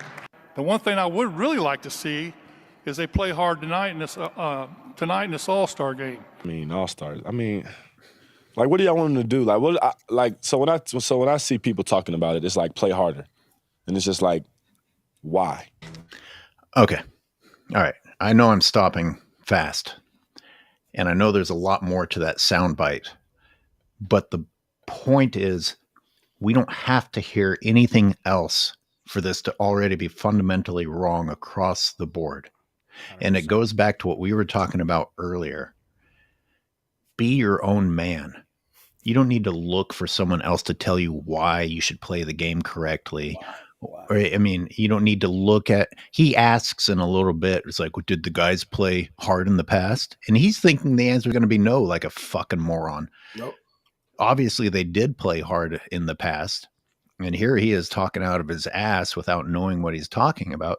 But the big picture is, even if they didn't in the past, that doesn't mean that you shouldn't play hard. Stop basing your laziness on excuses that are looking at other people also not being the best that they can be. Stop being inspired by other people who found shortcuts. Mm-hmm. Like, here's a crazy thing is the lack of gratitude in that statement is insane. Insane. Like, we make money off of YouTube. I feel all the time like I owe it to subscribers genuinely to hear them out when they have complaints about something, when they're requesting certain content. You should be listening to your audience. How much more money are these guys making than me? They're some of the richest athletes in the entire world. You've got role players getting $100 million contracts, and they're saying, why should I like put on a show for these people? Are you kidding me? Like, the level of just like ignorance, entitlement, selfishness, because you owe it to them. They're the reason you live such a wonderful life. Like, you can't say thank you? That's it? You can't say thank you? Unbelievable. Yo, Johnny, man, you saying some good stuff right there. Hey, wait, what you just said, man, it just triggered me, man. What you just talked about, and you literally just said, who gives a damn if the guys back in the day didn't give effort? What does that have to do with y'all fools? See, there's the problem with a lot of these clowns. A lot of these people in the media, a lot of these people with their channels and these pages I see out here, instead of trying to promote the past guys, what they do is they tear them down and say, oh, these guys didn't do X, Y, Z. What you'll see a lot of times is these guys bring up a clip of Michael Jordan arguing with the referee. You see Michael Jordan crying to the referee. You see Michael Jordan crying. Michael Jordan ain't crying to the referee. That's not what I'm seeing there. I'm seeing Michael Jordan argue with the referee, man. Ain't no one said these guys are perfect, man. These guys are bringing up clips of these guys turning the ball over and clowning them. Nah, man, that's not it, man. You fools are out here trying to tear down entire eras of basketball players by saying these guys were unskilled. They're not even basketball players. They're plumbers. They're taxi cab drivers. They're all these things other than basketball players. When in fact, all we see today is these guys are non-basketball players. You're going to tell me that Paul George, over the last 2 years, has actually been an NBA basketball player? This man's done more podcasts than he has played in NBA basketball games. The man literally came out and said, I'm going to take a break from the podcast and I'm going to focus on basketball. He had to say that? Why did you have to say that? You're a basketball player. This is insane. Michael Jordan never came out and said, hey, I got to take a break from gambling, guys. I'm going to focus on basketball. I never heard a basketball player say, I'm going to come out and stop focusing on commercials and all other nonsense. These dudes are clowns, man. These guys are TikTok wearers, are TikTokers. They're dress wearers. They're purse carriers. They're just a bunch of weird-ass dudes, man. Don't worry about what the dudes back in the day was doing. Y'all should be out there handling y'all business. Jordan's gonna take a break from golf. I'm gonna take a break from gambling cards and going to casinos. I'm gonna play basketball now. I think it's very important when you have the best players in the world together, you got to compete. I mean, you got to get somebody up there to make them play hard, but I just feel like people. See, I can already stop it. Get someone up there to play hard. Why isn't that you? Why you got to look for someone to be your fucking adult? How old are you? I was about to say. How old are you, you fucking child? You I was fucking genuinely petulant about to piece of say. shit. Am I going too far with this, AOH? I'm sorry if I did. It's only me who made You'll this never comment. go too far here. This is a guy who sounds like he didn't have a dad in his life. Saying, I'm not going, like he's not, why should I try? Why should I bust my ass? Why should I try to be better?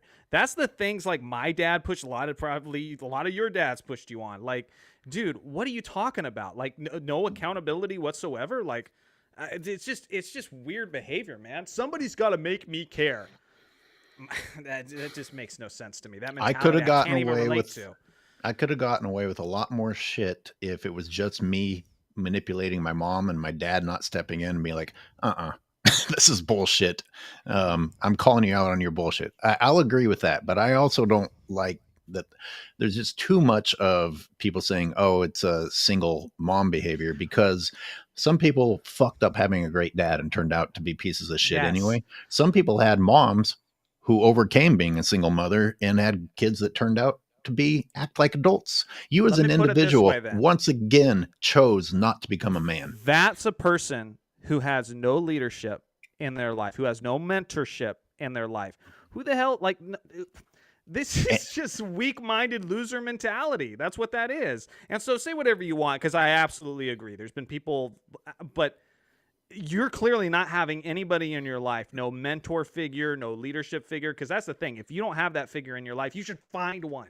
You should find one. Somebody who's going to strive you to be better in a mentorship type role. And he just sounds like somebody who's never had that, and he's okay with it. It's unbelievable. And they're not going to, because they already got their millions of dollars and now can be surrounded by yes men who aren't going to disagree with them. He succeeded. Like, he didn't just succeed a little bit. He didn't just like get into the NBA. He was given a fuckload of money before he's done a goddamn thing.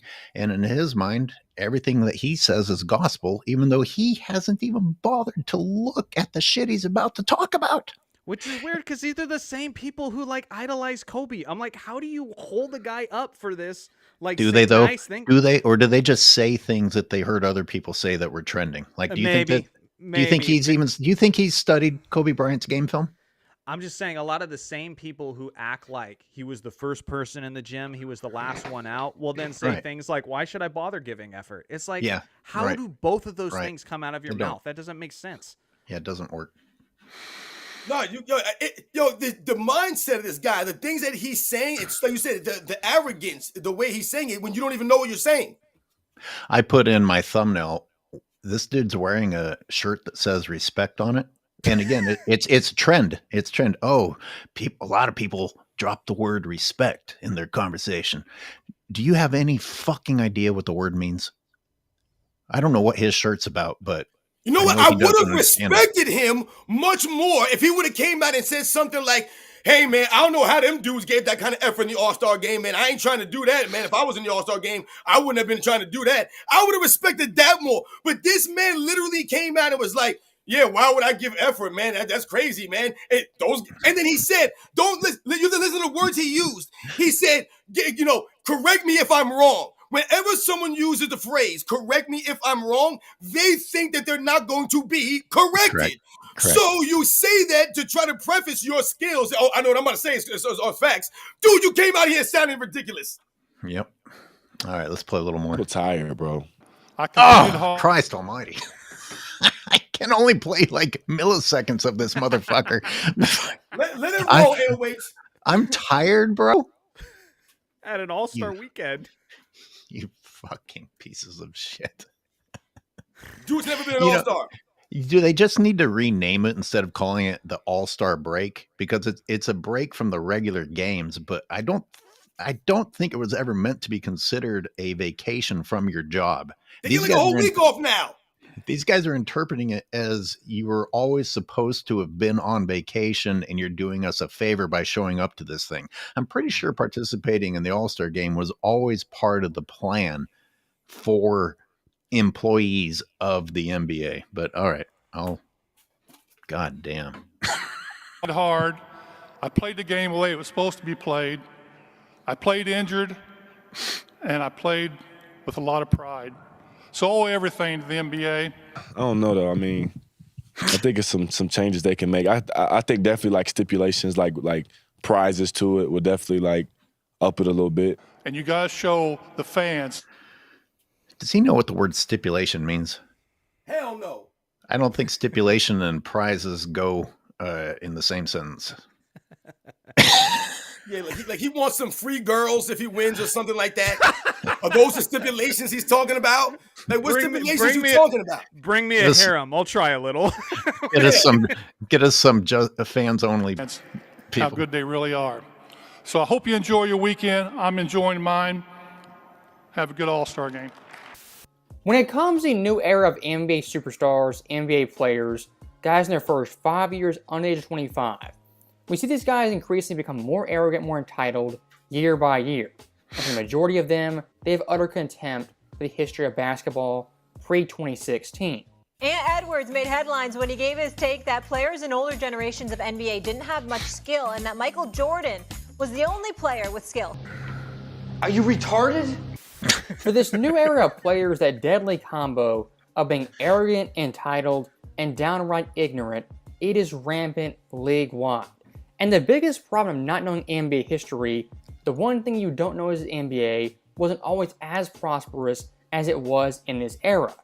And the reason the NBA is doing so good right now financially is because the guys who played so many years ago put in the work, the time, the effort to make the league successful countrywide and eventually worldwide. What about All-Star? Man. What Yes. is about All-Star? I mean, All-Stars. I mean, like, what do y'all want them to do? Like, so when I see people talking about it, it's like play harder, and it's just like, why? What did you say? And it's just like, why? That's what I thought you said. So stopping that right there very quickly, that is...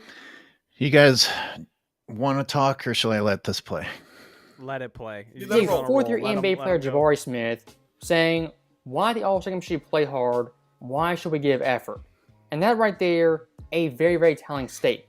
Why fans like myself care about the All-Star game, we invest in the All-Star game, because that game in a nutshell is the NBA and a microcosm of the sport in our current year.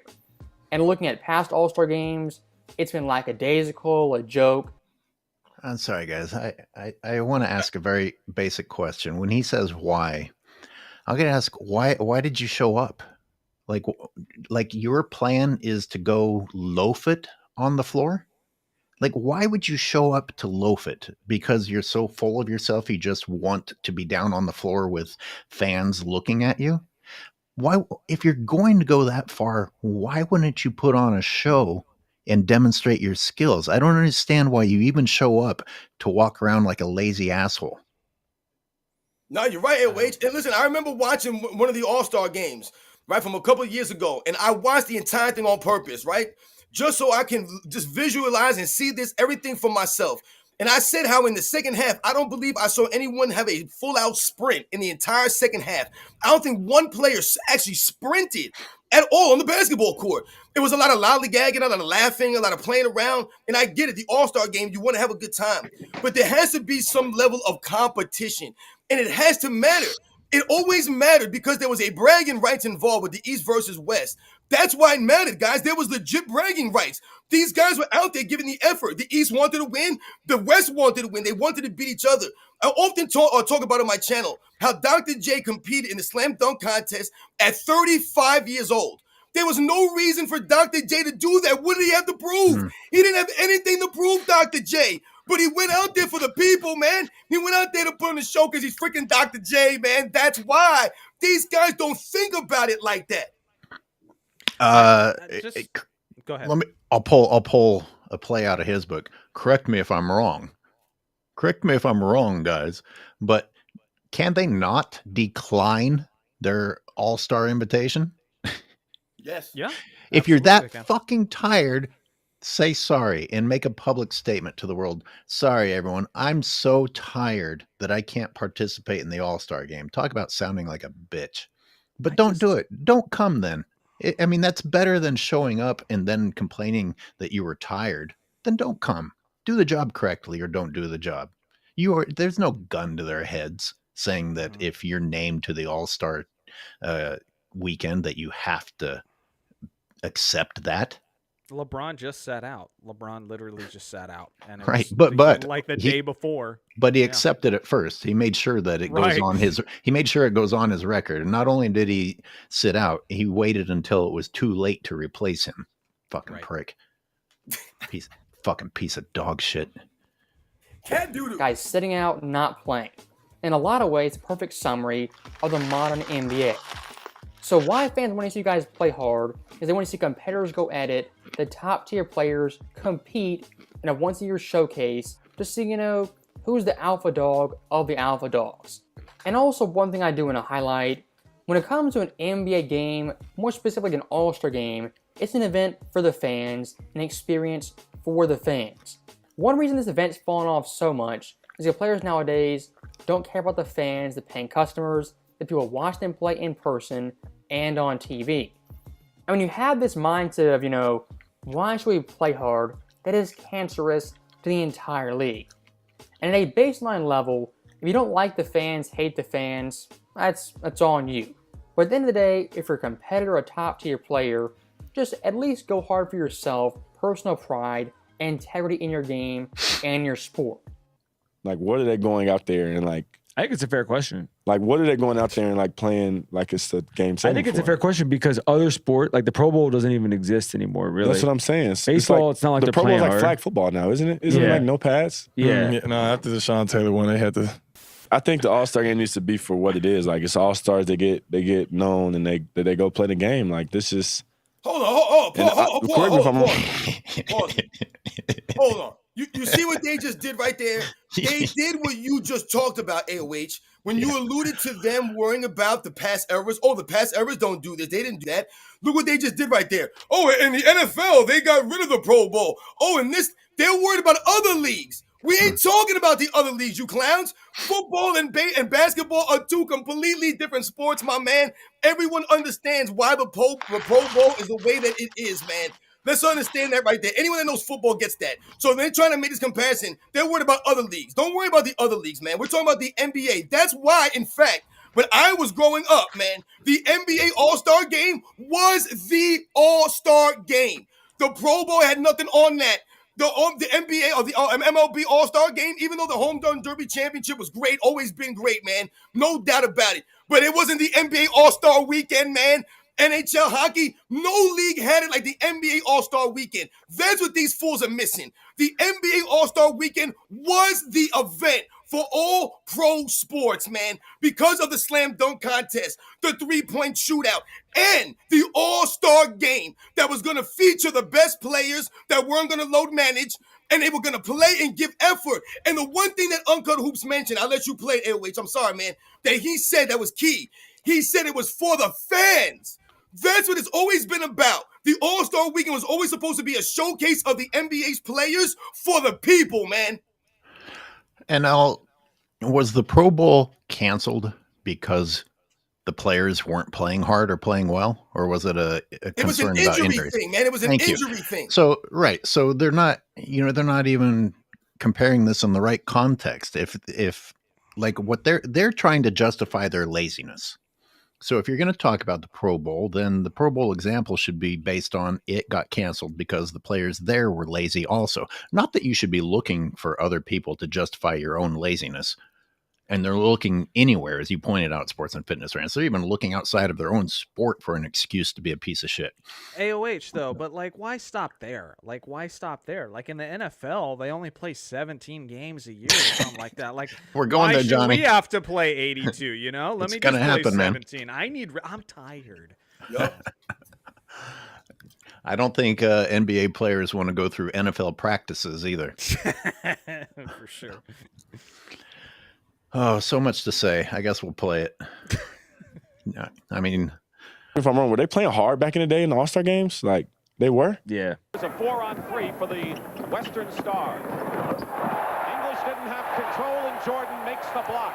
To Wilkins, open court. And the starting center. Malone is all home. Oof. Correct me if I'm wrong, were they playing hard back in the day in the All-Star games? Like, they were? Yeah. Yeah, like Jordan, like those, they were playing the 90s, they were. So stopping that. Oh, only in the 90s. It's like, I don't know. I'm glad he said something. At least he said, I mean, no, I know this is the sad state that we're in. The fact that he said anything at all is an improvement. I don't know who that is, by the way. Why do people like to speak on something so confidently that they clearly know nothing about? You can't say all that stuff leading up to it and then ask the question, well, did they even play hard back then? Like, why did you sound so confident before you showed that you completely know nothing about the subject matter? Like, because there are no consequences, Johnny. I guess, yeah. From the top to the bottom, there are not consequences anymore for just running your mouth. There's consequences of embarrassing himself. He looks like a clown to the three of us, at least. Oh, I'm in a lot of pain. I'm glad you guys are here suffering with me.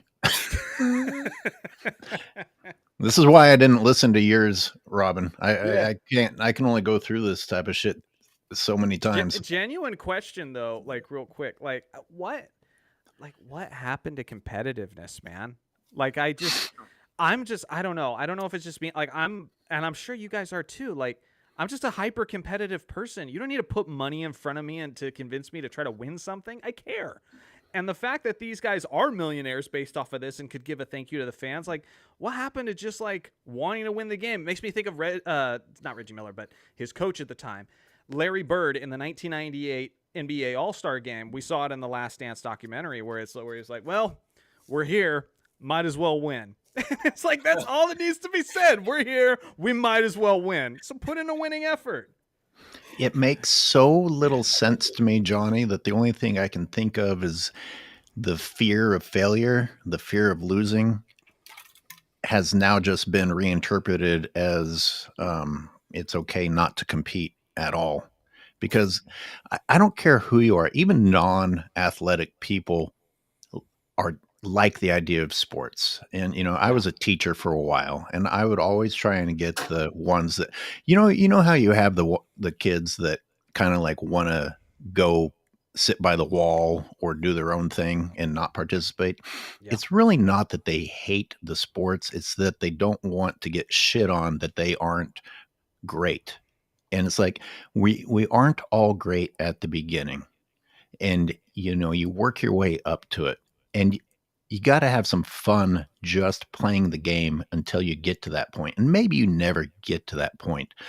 But what I'm trying to say is sports are enjoyable. It's not just a jock thing. It's not just a jock thing. Sports are fun. Let's call it Foursquare. Let's call it kickball. It doesn't have to be basketball or football. These things are fun and they're good for your brain. They're not just good for your body. They're good for the relationship between your brain and your body. And I think it's really bad when kids don't participate physically, but we reach the point where instead of the fear of failure or the fear of getting shit on, which prevents some people from sticking with it, now is just accepted as, I don't even know how to finish this concept. It's so depressing. Yeah, I mean, you have these fucking assholes who are pros encouraging that mentality. I mean, kids that were already possibly going to give up on it say, oh, see, look, it's okay that I don't try either.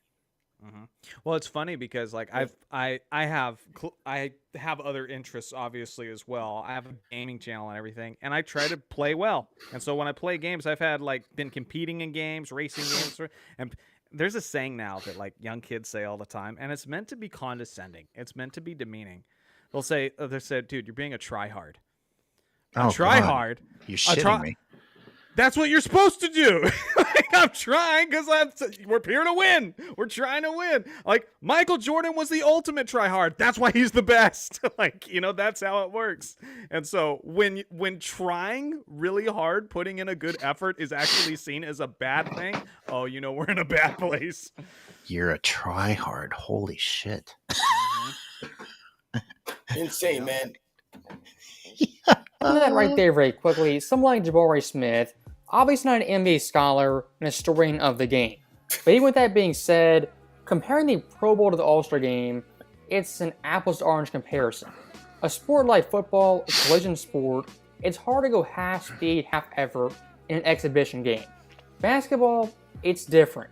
These guys in the summer at pickup runs, UCLA, or across the country, they play hard in the summer like they should in an All-Star game. For football 11 on 11, you don't see guys in full pads, full helmets, playing hard in off-season. Guys, I'm just going to acknowledge some of our viewers because I'm sure people have had a lot to say watching this. And I'm going to fly through a few. So please, guys, don't be offended that I go through these quickly. But I want to thank Be Wonderful, who commented even before we started this for a super, saying, very thankful to have you gentlemen constantly speaking the truth about that clown. Savannah has to be lesbian to be married to him. Well, she doesn't have to be lesbian, but it's basically a business relationship, however you want to look at it. Oh, my goodness. That's brutal. Jesus Christ. That's a brutal. Oh, boy.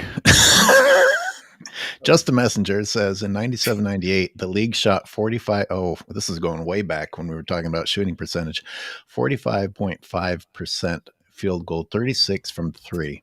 24-25, 46.7 and 36%. Players don't shoot better today. They just shoot more. And that's a basic fact. This is just like not being not a scholar of the game. Like Uncut's too kind when he says that Jabari Smith isn't a scholar of the game. He hasn't gotten past page 1 of basketball history. And this is another example of the people that praise today's 3-point shooters without even considering the fact that they aren't even better. They don't even make more of them. And when they go ahead, Johnny.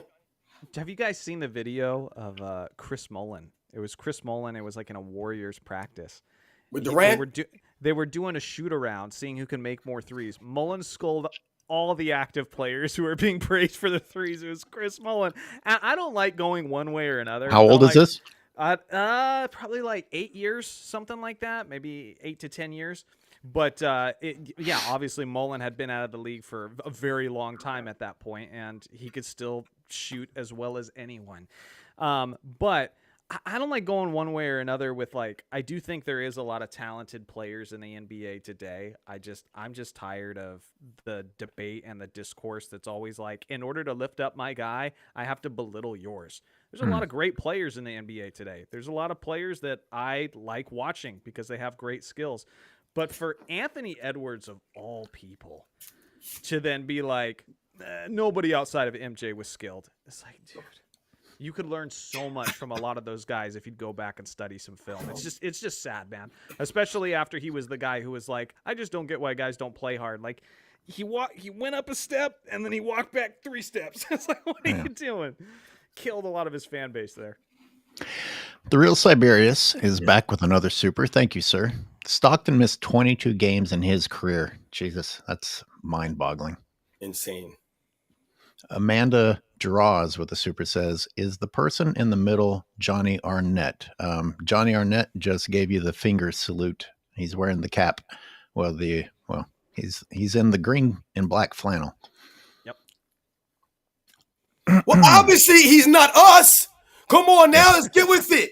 What are you new to the show? How dare you? I don't show my face a lot like you guys, so I mean, I don't blame people when they're like, "Who the hell is that guy?" Well, you have an editor, and I got to tell you, I'd love to pick your brain about that. Yeah, you can do it. Reach out to me sometime. Okay. Bear with me, everyone, while I scroll through for some supers. And not that everyone's chats aren't worth reading, but obviously I can't ignore the people that gave a little extra. McZuggins, 50 to 60 million follow the NBA. 15 million watch full games.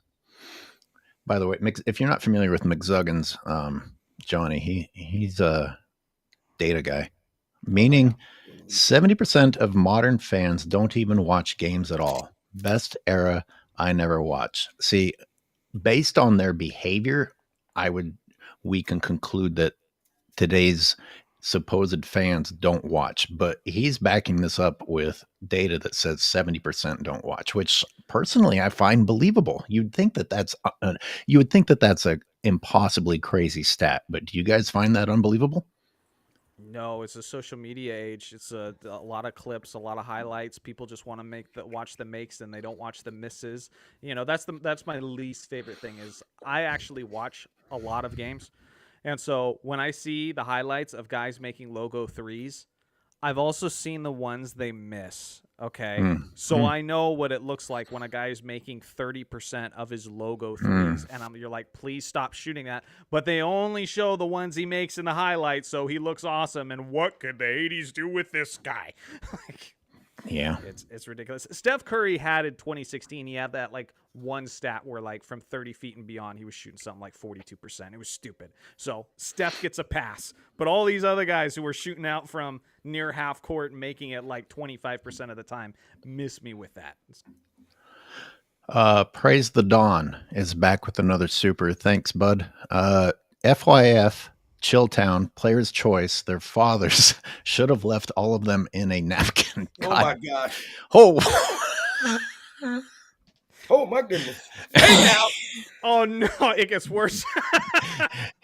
Hate is a strong word, but I strongly dislike these baboons. Goodness gracious. My goodness. I the whole napkin thing to me is just like see, this I'm talking. Oh, this is I'm blaming you. I'm blaming you because I know that you went off on these people this week. I didn't listen because I would get too angry. But yeah, everyone knows I'm not a fan of them dudes, man. I'm not a fan of any of these people, man. I'm coming after everybody. I don't give a damn, man. House of Highlights, all these clowns, man. But like I said, man, get me on your platforms, man, and I can come out there and educate a lot of these fools out here talking nonsense. These fools with their BS channels, to say the least, man. Once again, shout out to everybody in the chat. Also, a napkin? It's rough texture. Why don't you just use sandpaper? Damn. It's crazy right now, man. What are we doing?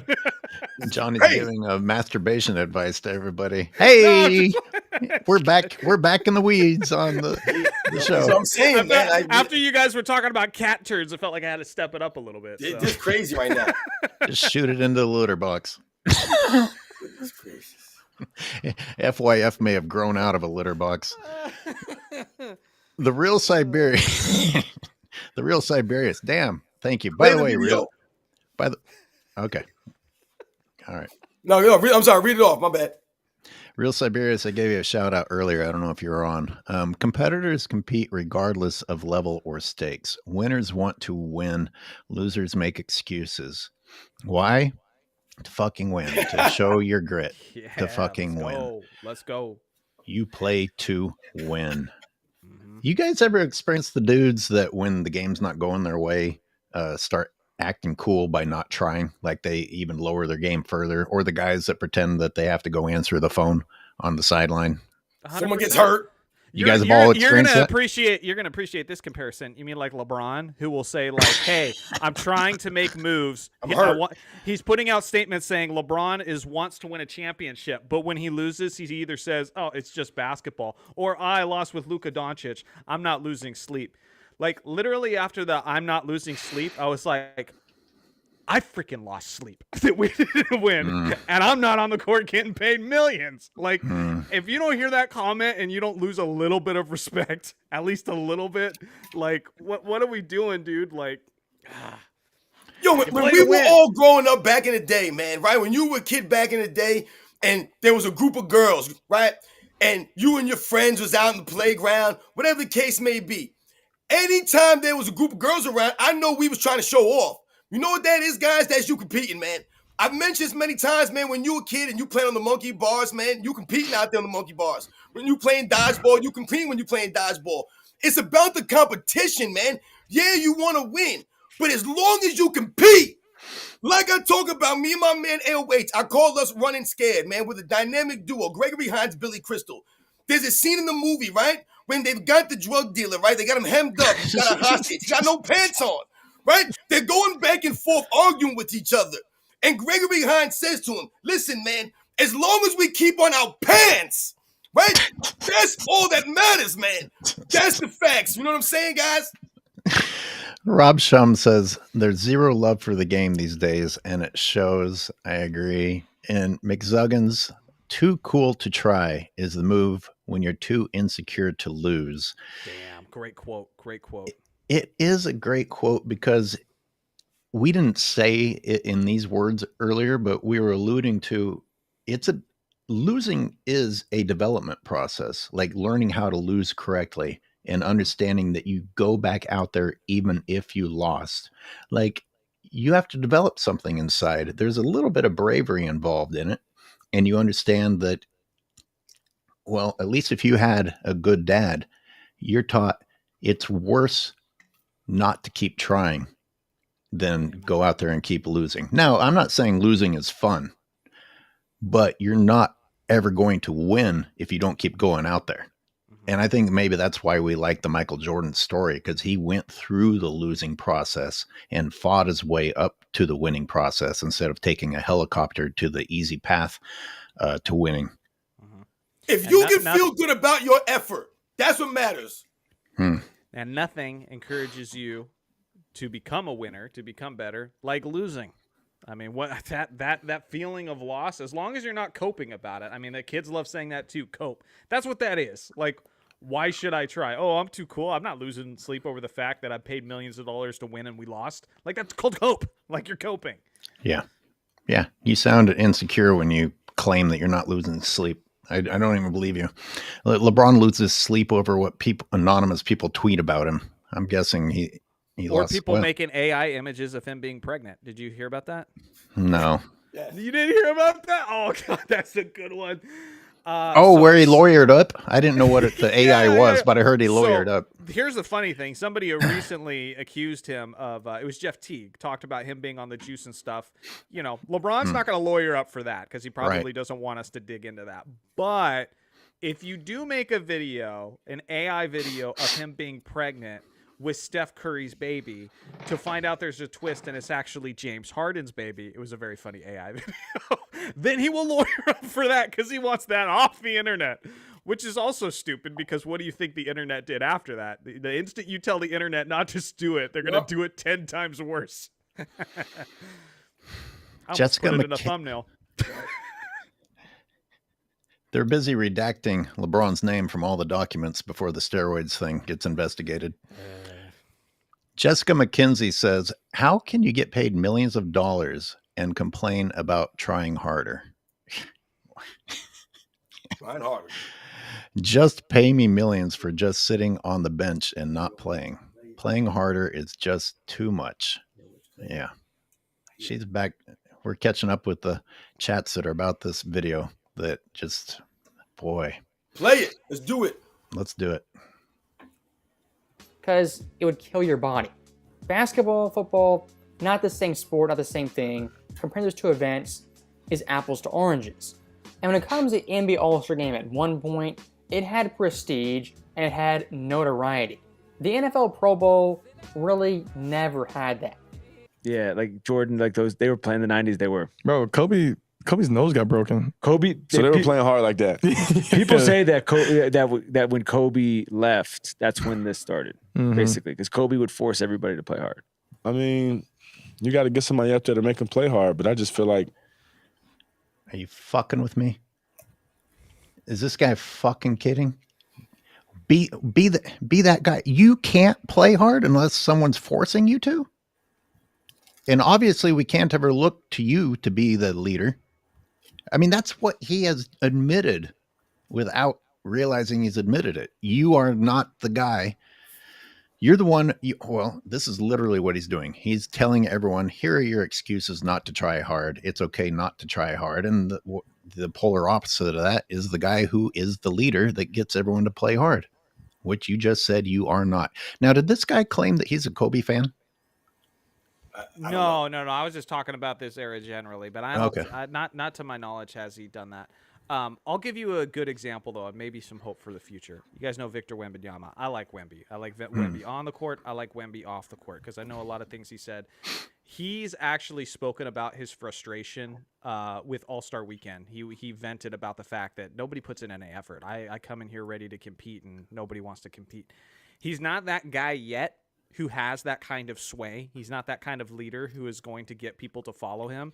But I tell you what, just keep having that mindset and keep busting your ass, Wemby, every All-Star Weekend. And eventually, when you're the face of the league, they're going to start following suit. Problem is, you got other guys being the face of the league who are just like, yeah, why should we try? So. I like that he was visibly upset in the Olympics. I like that he was visibly upset in the All-Star game because he saw his teammates just kind of give up those final points. And he was like, what the fuck are we doing? Mm-hmm. And with the coping that we were talking about earlier, a lot of people think it's cooler to act like you didn't care, like you're too cool for the game. I'd rather see a grown man shed some tears. And like, maybe you can be embarrassed if you shed the tears, or you can be proud of the tears, but I'd rather see someone show that they give a shit about the game than act like they were too cool to be there in the first place. Yep. One of the greatest players I can recall crying over being eliminated out of the playoffs. I saw Kobe cry. I saw MJ tear up. We've seen a lot of great players cry, and translates. They want it the most, so they get better. Real Siberius encourages everyone to go and watch his video about competitiveness. Buying more advertising, Real Siberius, that's fine. There you go. A $5 ad slot, you're free to do that on my channel any day. Like, go for it. As a high school coach, I tell my athletes that I measure them on 3 things every day: focus, effort, desire. Hell yeah. If these things are in line, I'm a proud coach. And Bandana Dan, what do you do when you don't see those things? I'm curious. Good question. Shout to Bandana Dan. Because, today's parents and everyone are like, oh, you don't want to crush their spirit by criticizing them. Well, you also need criticism. So it would be a tough time to be a coach. I yell at everybody. I just yell at everybody.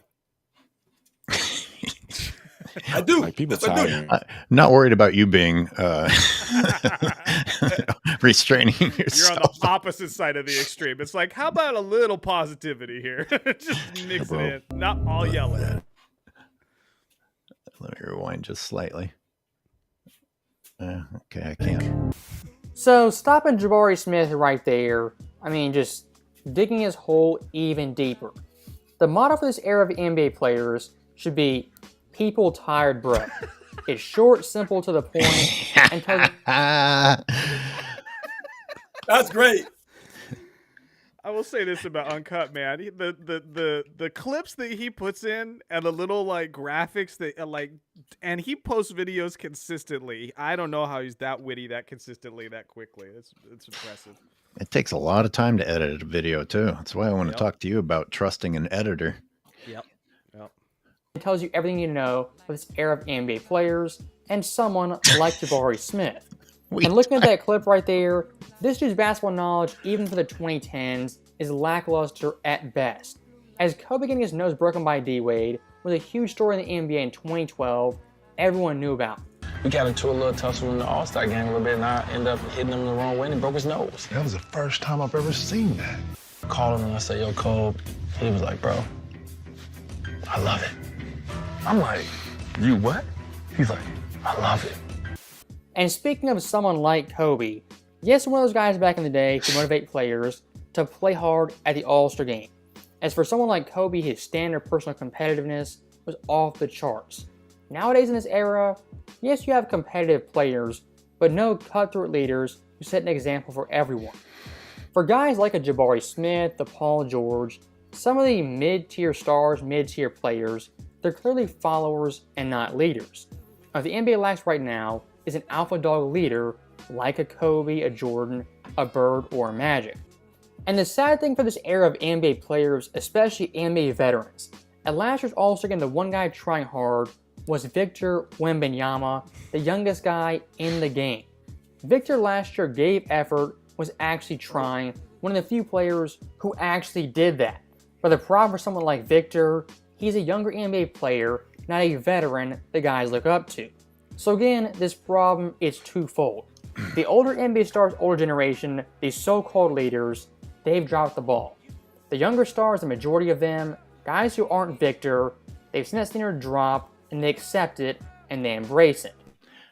I think Victor got some shit for being paired up with Chris Paul in the skills challenge, and they tried to manipulate the rules. I think that like sent a counter message to the competitiveness of it.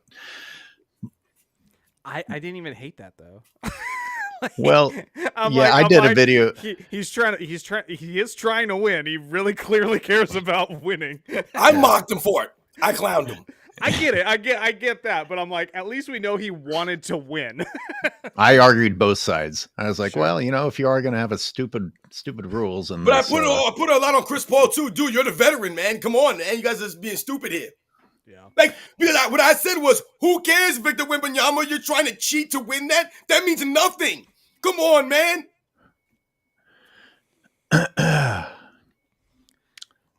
Is it cheating though? I mean, just saying. If they don't have a clear rule against it. That in was the the end, spirit of it. who suffers the most? The paying customer, the fans, and the game of basketball as a whole. The issue with All-Star, it's a little bit like where we are now. In Summer League, it's like there's so much shit going on. Yeah, like your day's packed. You got like media circuits, and then people are out and they're going out, which they should because they want to have fun because like this is their break. So like you can't have all that and then be like playing the game. You got to be like, this game matters. Are you fucking with me? Really? You can't answer questions and play basketball? Michael Jordan played 36 rounds of golf. And then, do people understand what that means? Like, I can't stand golf, so maybe it feels longer to me. But just being out there in the sun for that long, for 18, I'm not doing 18 holes, much less 36 holes. To answer your question, no, a lot of people don't know. Golf's a wealthy man's sport. Like, a lot of people have never taken clubs and gone golfing before, so they have no idea like how tasking that actually is. Okay. I feel awkward, like I got put in the wealthy man category. I haven't swung a club since high school. No, I'm just saying, if you are... I offended AOH. No, that's not it. I've played it like once and it was nightmarish for me. I was like, Jesus Christ. Well, there you go. I mean, if you're going out and playing golf regularly and you're buying new clubs and everything, it is an expensive hobby for sure. And it's, I don't know, it's not something like you don't just get clubs. You need to go out and buy them or you inherit them. And so I think isn't it like an out? I feel like it's an outdoor business meeting, and you're carrying around all this expensive equipment with you, but you're really just negotiating with other businessmen while pretending that you're playing a sport. Or I understand golf is difficult, so I shouldn't say pretend, but you're not going to get cardio. I'll tell you that much. Well, at 36 holes, maybe you will.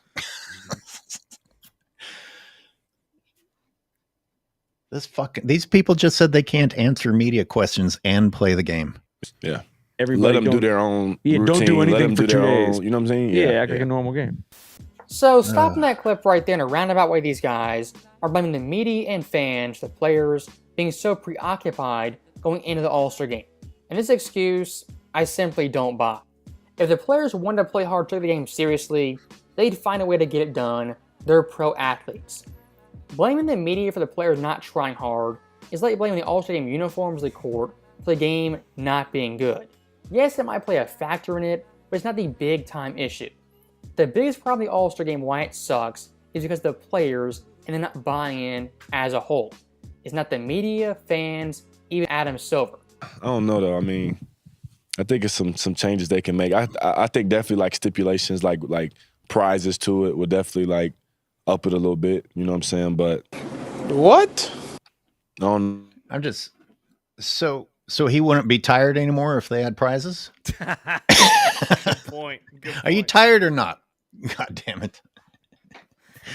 I think we've beaten this to death. I mean, I don't have to play all of Uncut's video. He did great work. I'm just mooching off him at this point. We can play it all. It's a good plug for him. When you look at some of these clips that the Uncut Hoops put there, like, those are embarrassing. I watched that entire All-Star game.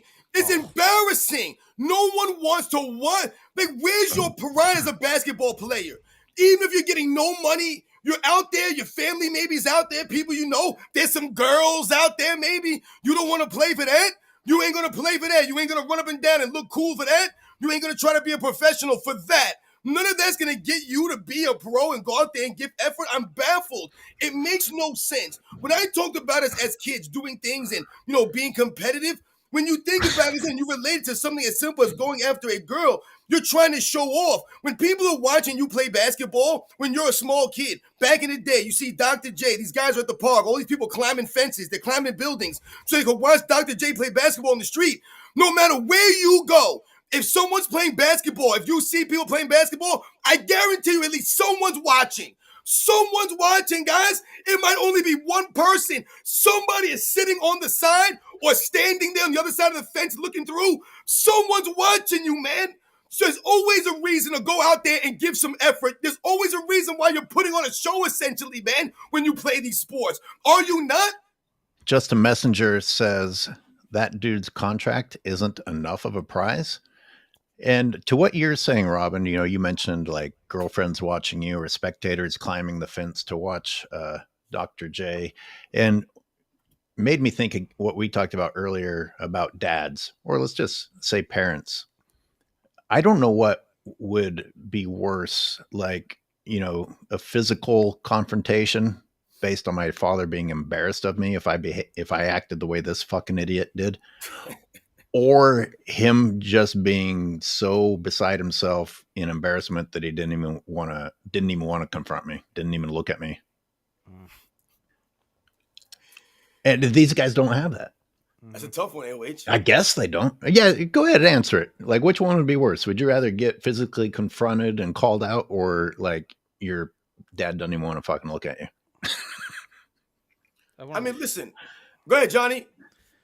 Like, if I didn't put in the effort, I'd want to be called out. I mean, that's what my dad did. I had no question that my dad loved me. My dad's the best man I've ever known. I love my dad. But he berated the hell out of me whenever I'd miss shots, but he'd grab the rebound and toss it back.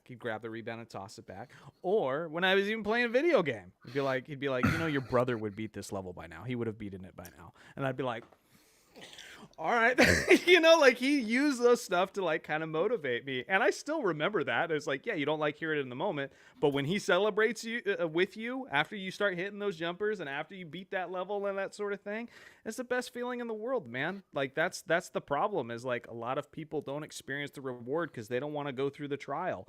And that's the thing. Like, you got to put in the effort if you want to experience like what it really feels like to be a winner. And some of these guys are like, no, I'd just rather stay where it's comfortable, where I'm not tested, where I'm not challenged, and I'm just too cool to care. You're not cool. Simple as that. Very uncool. Word, Johnny. Word. Yeah, I mean, listen, when you talk, that's a great question. Like I said, AOH, when you talk about two different dynamics, or reactions, based off of, life experiences. I'm a father, I coach, I've been coaching my son since he's in kindergarten. He's going into third grade now. So I've experienced a lot of this firsthand, and I've mentioned my father many times on my channel. And I talked about my dad never came to any of my games. And it wasn't because my father didn't love me. My dad was busting his ass working, man. That dude was working his ass off. I'm where I am, and I have all these opportunities in my life because my dad was putting that work in. He was a grown-ass man. So when you talk about, someone coming to my games or having a reaction to how I may have played, my dad knew that we was going to go out there and give that effort. You know what I'm saying? There's a certain standard, a certain reputation that you develop when you're a kid growing up, and talking about your family name. Like I said, the legacy you leave. And I often talk about how watching my dad, when my dad used to take us when he went to go play basketball when I was 4, 5, 6, 7, 8 years old. And what I remember from those moments is not the skills of my dad, not his turnaround fadeaway jump shot, not how many rebounds he grabbed, not how great he was on the court. You know what I remember from those moments, guys? And I always say this on my channel. I remember the level of effort that those guys played with. I remember my uncles coming off the court with sweat, my dad being drenched in sweat. I remember them breathing real heavy. I remember hearing the sneakers squeaking on the basketball court. These are the things that I remember as a child at that age. So when I play sports when I was growing up, you always giving that effort, man, because that's what I remember watching my dad do. He was out there giving that effort. He was soaked in sweat, playing the game of basketball. That's what my father, and that's how he instilled these things in me. My dad watched basketball, all these kinds of things, man. So, if as a father, as a coach, man, I'm always pumping my son and telling him, man, to go out there and give that effort. Don't worry, especially now you're young. Don't worry about the wins and losses, man. You gotta go out there and shine, man. You gotta go out there and do your thing, man. You gotta go out there and hustle, man. Same thing I tell my daughter, man. You gotta go out there and hustle. I don't want to hear no crying and moaning. My dad wasn't gonna want to hear me come from home from a game and be, yo, Dad, man, I hurt my ankle, man. They was pounding on me, man. I was playing football games. They don't want to hear that stuff, man. You had a good game? Yeah, all right, man, cool. Let's move on. My dad is dead, and I still fear letting him down, says the real Siberius. Yo, shout out to the real Siberius. You got this. You got this. See, make your dad proud. Be confident. You can do this. That's the way I'd want to look at it. Yeah. Well, do it while he's around. Those of you who still have your dads, some of our dads have passed away, and your chances to make them proud in life are past you. The other thing my dad did, and I just want to throw this out there, is it didn't necessarily come from my dad, just in a roundabout way. He put the right role models in front of me. He recorded those VHS tapes. I am a basketball fan today because I saw Magic and Bird, because I saw MJ, and then he was a Laker. When I was born, he had a dog named Magic. And so I just inherited that. And then I had Kobe, and so it's like I had role models that cared much about winning and not looking cool. Just like being successful, striving for greatness, like going for things. And I think that's a big thing too. And AOH has talked about it, the influence. I think that's the worrisome thing about a guy like LeBron, who says, yeah, I didn't win and I don't lose sleep over it. That is genuinely something I would not want my son to hear or relate to. I don't want him to cope with his losing. I want him to aspire to be better next time and say, what did I not do this time that I could do next time? How can I improve in this offseason so this doesn't happen again? That's what I want. And that's the thing that I think like parents and leaders also need to like pay attention to is, who are your children looking up to, And it's unfortunate that it feels like there's even less that are worthy of looking up to in the league right now. Yep. The people that blame Adam Silver, it's not that he's wrong, but he's not on the court. He's not in the press conference. He's not, I know he gets interviewed occasionally, but that's not who we're looking at and hearing constantly. He's not the true source of influence, in my opinion. Yeah, word. A couple more supers came through. I read the real Siberius and Rise Above Anything. My dad used to be my football coach, my first sport. Yeah, me too. My dad was the football coach, and I got a little extra tutoring at home thanks to him being the football coach. Football was our sport, but as time went on, I realized basketball was more my thing, or more suited for me. I was a skinny, uncoordinated bastard. Jessica McKenzie, what does the crown mean next to my name? Hopefully Johnny can answer that, because I bet Sports and Fitness Rants doesn't know, and I don't know either. I don't know. I think it's a new implementation. Yeah, because like if you give super chats and you engage in comments, it's now giving you like XP points, and so you're getting like experience points and all that sort of thing. And so it's basically just a way of acknowledging like, hey, you're a loyal viewer, you interact with a lot, so yeah, we appreciate you. So there you go. Thank you, Jessica. Absolutely. That was her sneaky way of letting me know how much she's engaging with everybody. Yeah. But I appreciate it one way or another. True supporters, for real, man. I see you guys out there, man. Rockin' Jock, what up? Infamous Styles, Nemo LA. I see you guys. Dana Green. I think we'll start wrapping it up, because it was very nice of you to give us, 2.5 hours of your time, Johnny, and you too, of course, Robin. I didn't get to several of the items on my list, and we could push through and do them, but I could save it for another episode too. Let everybody get out there, I know. I'm going to get out there and get some exercise, get some sunshine. Sounds good. You're moving, man. Thanks everybody for being here. Those who tuned in, and again, thanks Johnny for stopping in and course, Sports man. and Fitness for real, Rants. Johnny. Thank Thanks, you. man. Appreciate it. Yeah, of course. I appreciate it, guys. Flattered by being here. And yeah, it was some really good conversations. I enjoyed it. Once again, my man, AOH, the Zada video footage, man. It was another great show. Thank you once again to everybody in the chat, guys. We really appreciate it, man. You guys know the deal, man. We'll catch you guys on the next one.